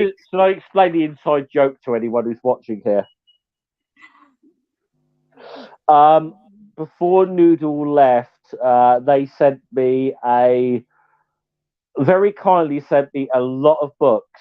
I'm going to have a lot of reading to do. So, okay. When I tell you that thank you for the books. Yeah. When I tell you that I sent the books in a box that is supposed to fit a 23-inch computer monitor Yeah. by HP, who are known for making oversized boxes for shit. These are the people who will ship an SD card on a pallet. Yeah. And I filled that box. So if you don't hear from school for a few months, don't worry. He's not dead. He's just buried under books. Yeah. I'm like to think I'll be educating myself. So. Though I will say that for those of you who haven't seen The Road to El Dorado, in terms of the score and the soundtrack, it was done by the same team that did the music for The Lion King. Unfortunately, it was done at a different ratio where in Rotel Dorado you get a lot more Elton John and a lot less Hans Zimmer. No, sorry. Okay. Get a lot more of Elton John's ego. Look, I don't rate Elton John. I really don't. I think he's overrated, overpaid. And I'm going to leave the final of that trio blank. Yeah, Oh no, I'm fairly certain I've ranted here about how the Rotel Dorado really fucked up by not letting Hans Zimmer do more. Anyone who doesn't let Hans Zimmer just control everything is fucking in my head canon, South Park's depiction of Elton John is the truth. That Elton was writing really shitty lyrics for songs until Chef put him in contact with the guy who wrote all his songs for him. The thing is, right, 80% of Elton John's brand is those sunglasses and platform heels. Yeah. And accordingly, it died in the 70s and it should have stayed there. Yeah. I think he's just been very clever about having the good people around him over the years. He's got a certain level of talent, but yes, Elton John. No. He's done some good songs, but it does seem to me like he's leached off of some far more talented people than himself a lot over the years. And I'm very glad that the two cellos broke out from underneath him and established themselves, because those guys are fucking amazing and they deserve way better than being in Elton John's band. I mean, to be fair, like, you know, a good percent of the songs in Rotel Dorado are certified bangers. But in my opinion, there's quite a bit too much soundtrack and not enough score. Agreed. There's also way too much of Elton John's voice, like his actual voice. I don't like him as a singer. Everything else aside, I don't enjoy his music. Okay. Well, I'll just say my favorite thing involving Elton John. I think it was either 1984 or 1985. It was the FA Cup final, and the two teams in it were Everton and Watford. Now, for those who know, Elton John owned Watford Football Club at the time. And when Everton won, they unfurled the greatest banner I've ever seen at a football match ever.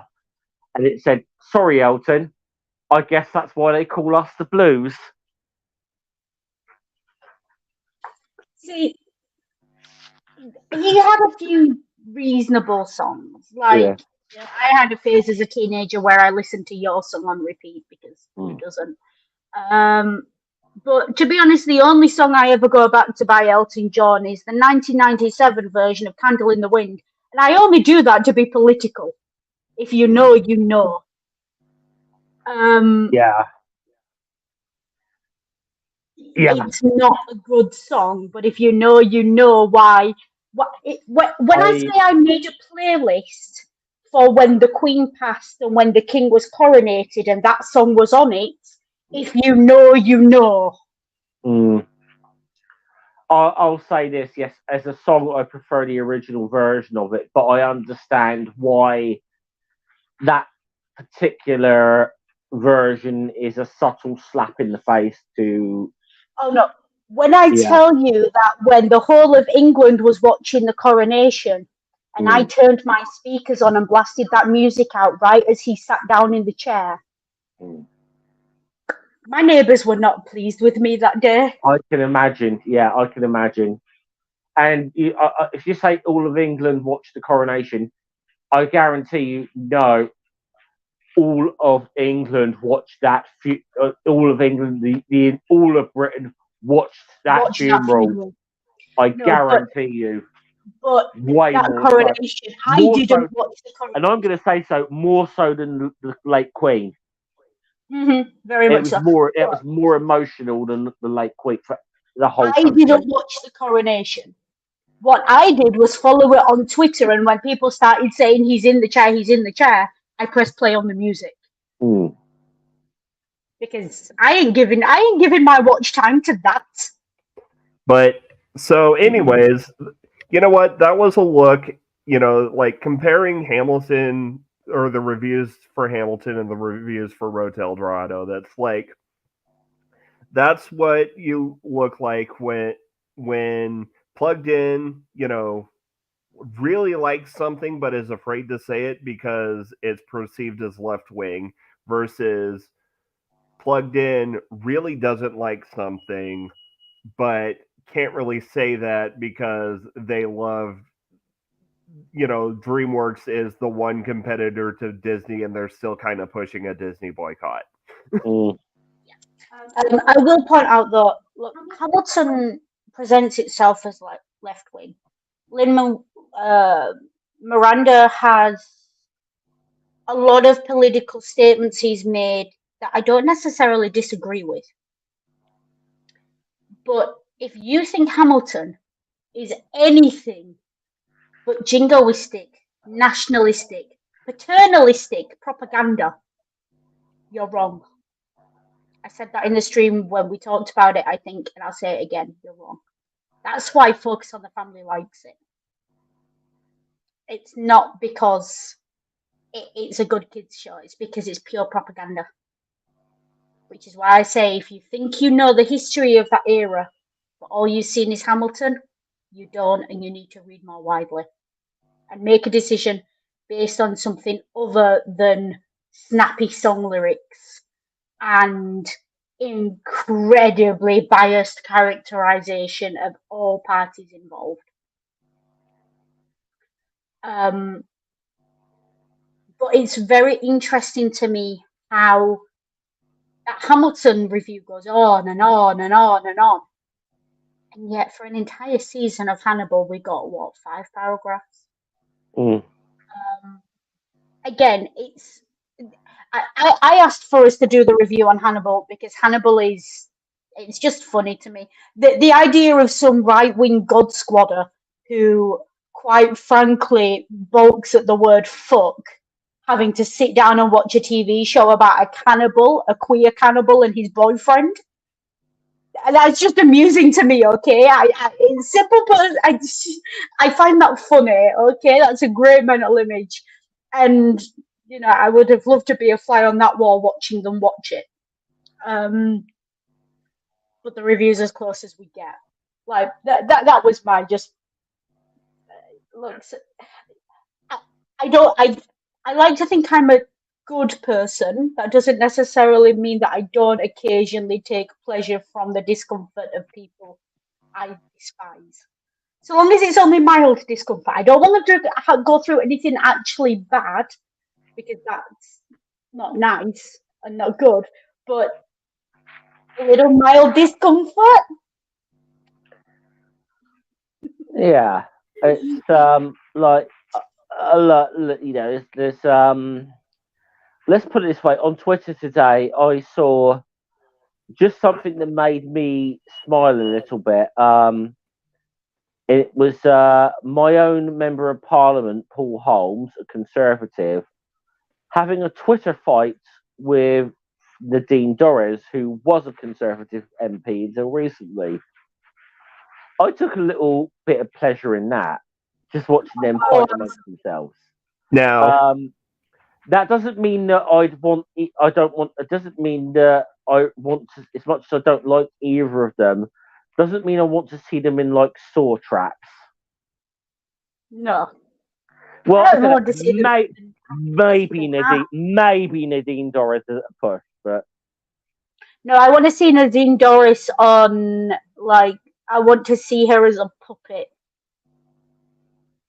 Like she would be excellent puppetry material. Well, I don't know. I'm just going to say I don't know if you want to look at her backside, but I'm pretty sure Boris Johnson's hand's been there. I didn't need that mental image, thank you. But she'd make a great spitting image character. Mm. Most of the government would at this point. So, and we will continue doing plugged in streams in the future. They're going to be probably just kind of sprinkled throughout, and I'm thinking the next plugged in stream we do will be how Focus on the Family tackles the channel punching bag. It That could depends be a on when long they one. wrote That the could be a long one. Yeah, I think it depends on when they wrote the reviews as well. Well, I think the reviews were written when the movies came out, so Of course, movies, not books. Yeah.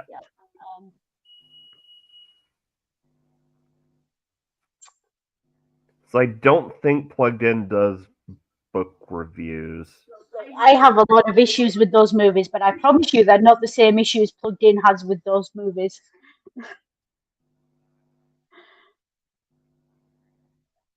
Mm.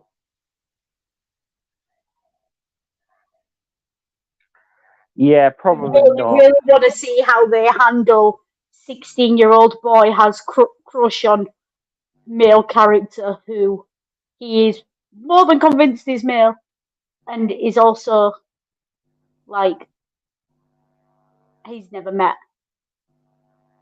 Also, the long hair in Goblet of Fire. I can't wait to see how they react to the long hair in Goblet of Fire.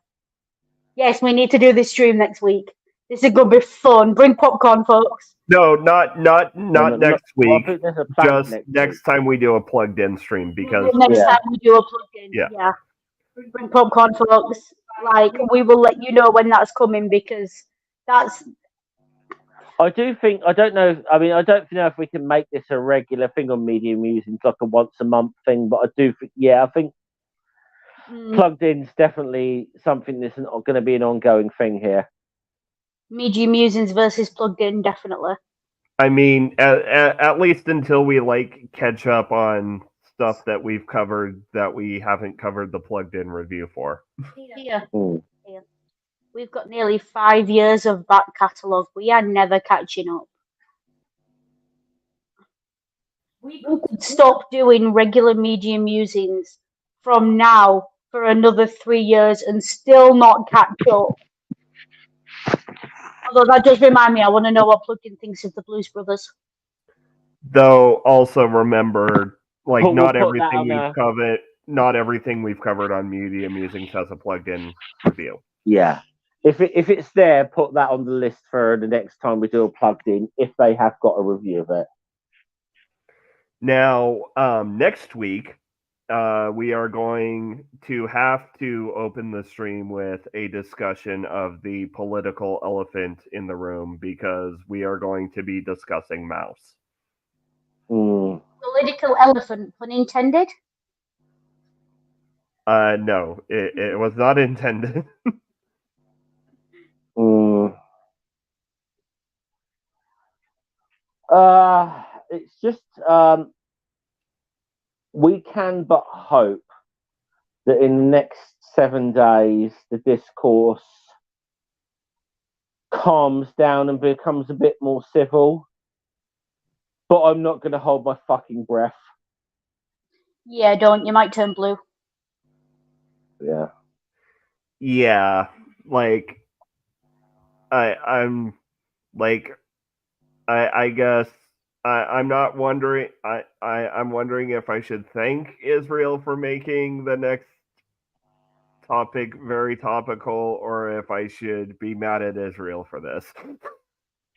No. The question is, you should be mad. It's just whether this is the level of debate that's going on. You should be mad, but you should. It's just should you be mad at Israel or should you be mad at Hamas? That's the debate that seems to be going on because it's obviously it's a totally black and white issue with no fucking nuance whatsoever. Don't worry, I've been called a Nazi at least 3 times in the last 3 weeks. So, Yeah. that's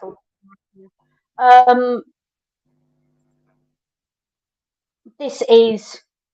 I'm going to say this now and probably say it again next week as well. I put this on Blue Sky So here's a challenge for anyone who feels like defending what's going on out there at the moment. Defend the genocide in Palestine without conflating modern Israel to Jews murdered in the Holocaust. I dare you.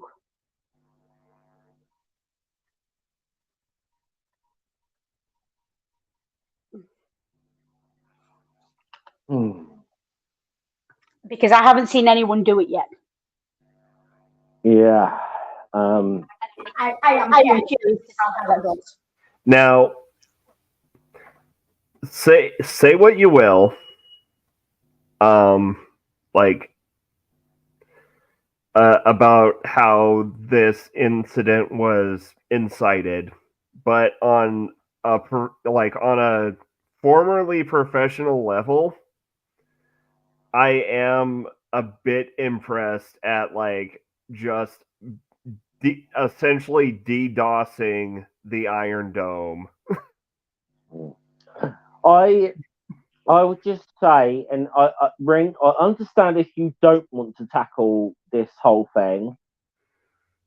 I completely understand if you don't want to, but I think if an analyst Ring take on the situation would be very good if you felt up to it. And I'm not putting pressure on you here, but I think that would be very good. It's if like an analyst stream on this has been floated between me and Noodle, but we've been busy. Yeah.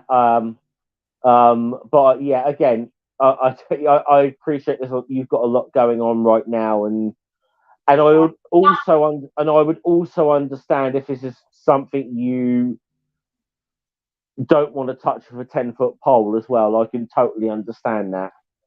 I will say that may be a stream if it's a stream that I respectfully bow out of, because I've only been in this country 3 days. I don't need to get myself deported.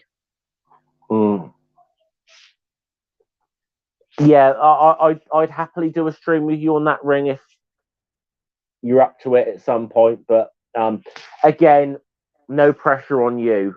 No pressure on you. It's up to you if you want to do that. But anyways, if it does happen, it'll probably be like on a Friday or a Saturday. Just given work schedules. And also, so next week we are covering Mouse, and there will be disclaimers at the beginning, given the current political situation in regards to discussions on the Holocaust. Week after that, we are doing Gunpowder, and then we are eventually, and then after Gunpowder, we are going to finally get around to talking about American Gods. Okay, cool. That actually gives me hopefully some time to read the book again. Although I've got other stuff to read at the moment as well, which I appreciate. But anything to Shell Scummer? Not massively, but I've not been as active recently, but I do have my 2 channels, Godless Scummer and History with Scummer. If people didn't see, about a week and a half ago, I did a video at the Bridget Arnhem, which I somewhat I think wasn't bad. So I'm hoping to get out to some more like historical sites and do some stuff, and hopefully I'm going to start doing a little bit more with that second channel. So keep on the lookout for that.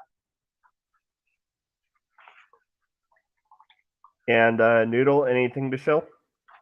Not chill exactly, but I do want to let our audience know if there's anyone who's being curious by me occasionally mentioning opera, and you want to watch it without laying out a lot of money, and you want to get an idea. This week,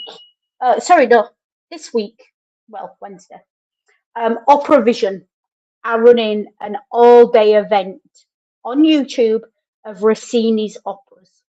Now, Rossini is brilliant comedic writing, and if you are at all curious about opera, I would recommend starting there. You don't have to watch all of it; they're streaming it all throughout the day. Okay, You can is that Rossini is in see the it on guy? the day. Can I just ask, is that Rossini is the guy who did William Tell overture? Yes, I think. Okay, cool. It's the Barber of Seville. It's it's a lot of these operas are very good. I would strongly recommend catching it if you're interested at all in opera or you think you might be interested in opera. It's free. It's on YouTube. It's on Opera Vision. Keep an eye on my Twitter and my Blue Sky. I will tweet out links to it closer to time because I will be watching it. Even though it goes up, I will be watching all of it because I'm just that extra. But you don't have to. So, Hivesci has a channel punching bag question. We'll We'll do it when we do the plugged in review. Yeah.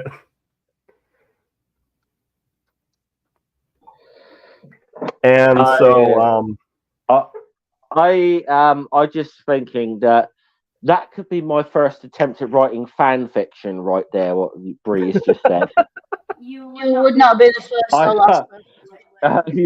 Probably not, but it could be my first attempt at writing fan fiction there because I am geeky enough to be up on Ninja Turtle lore, so I feel I feel like we just need a stream where we get all of the audience to just shout out fictional characters from any universe, anywhere, and if we are familiar with them, we will debate what Hogwarts house they would have been in. that sounds like a fun special. I think we might have your 2 hour slot for Purple's Christmas marathon sorted right there. Sounds like a plan to me.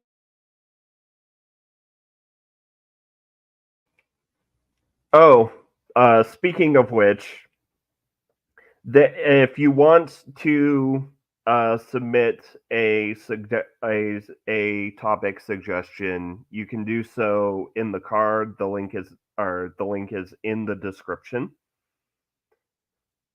and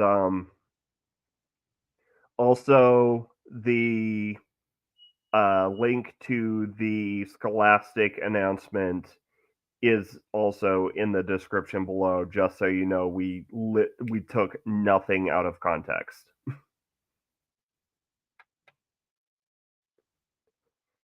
And with that, I think we can move on to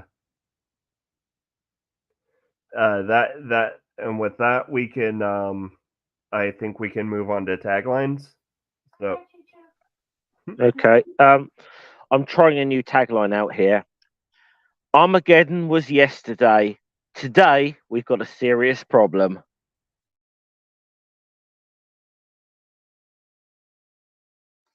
Take care, be good. If you can't be good, remember, use your noodle.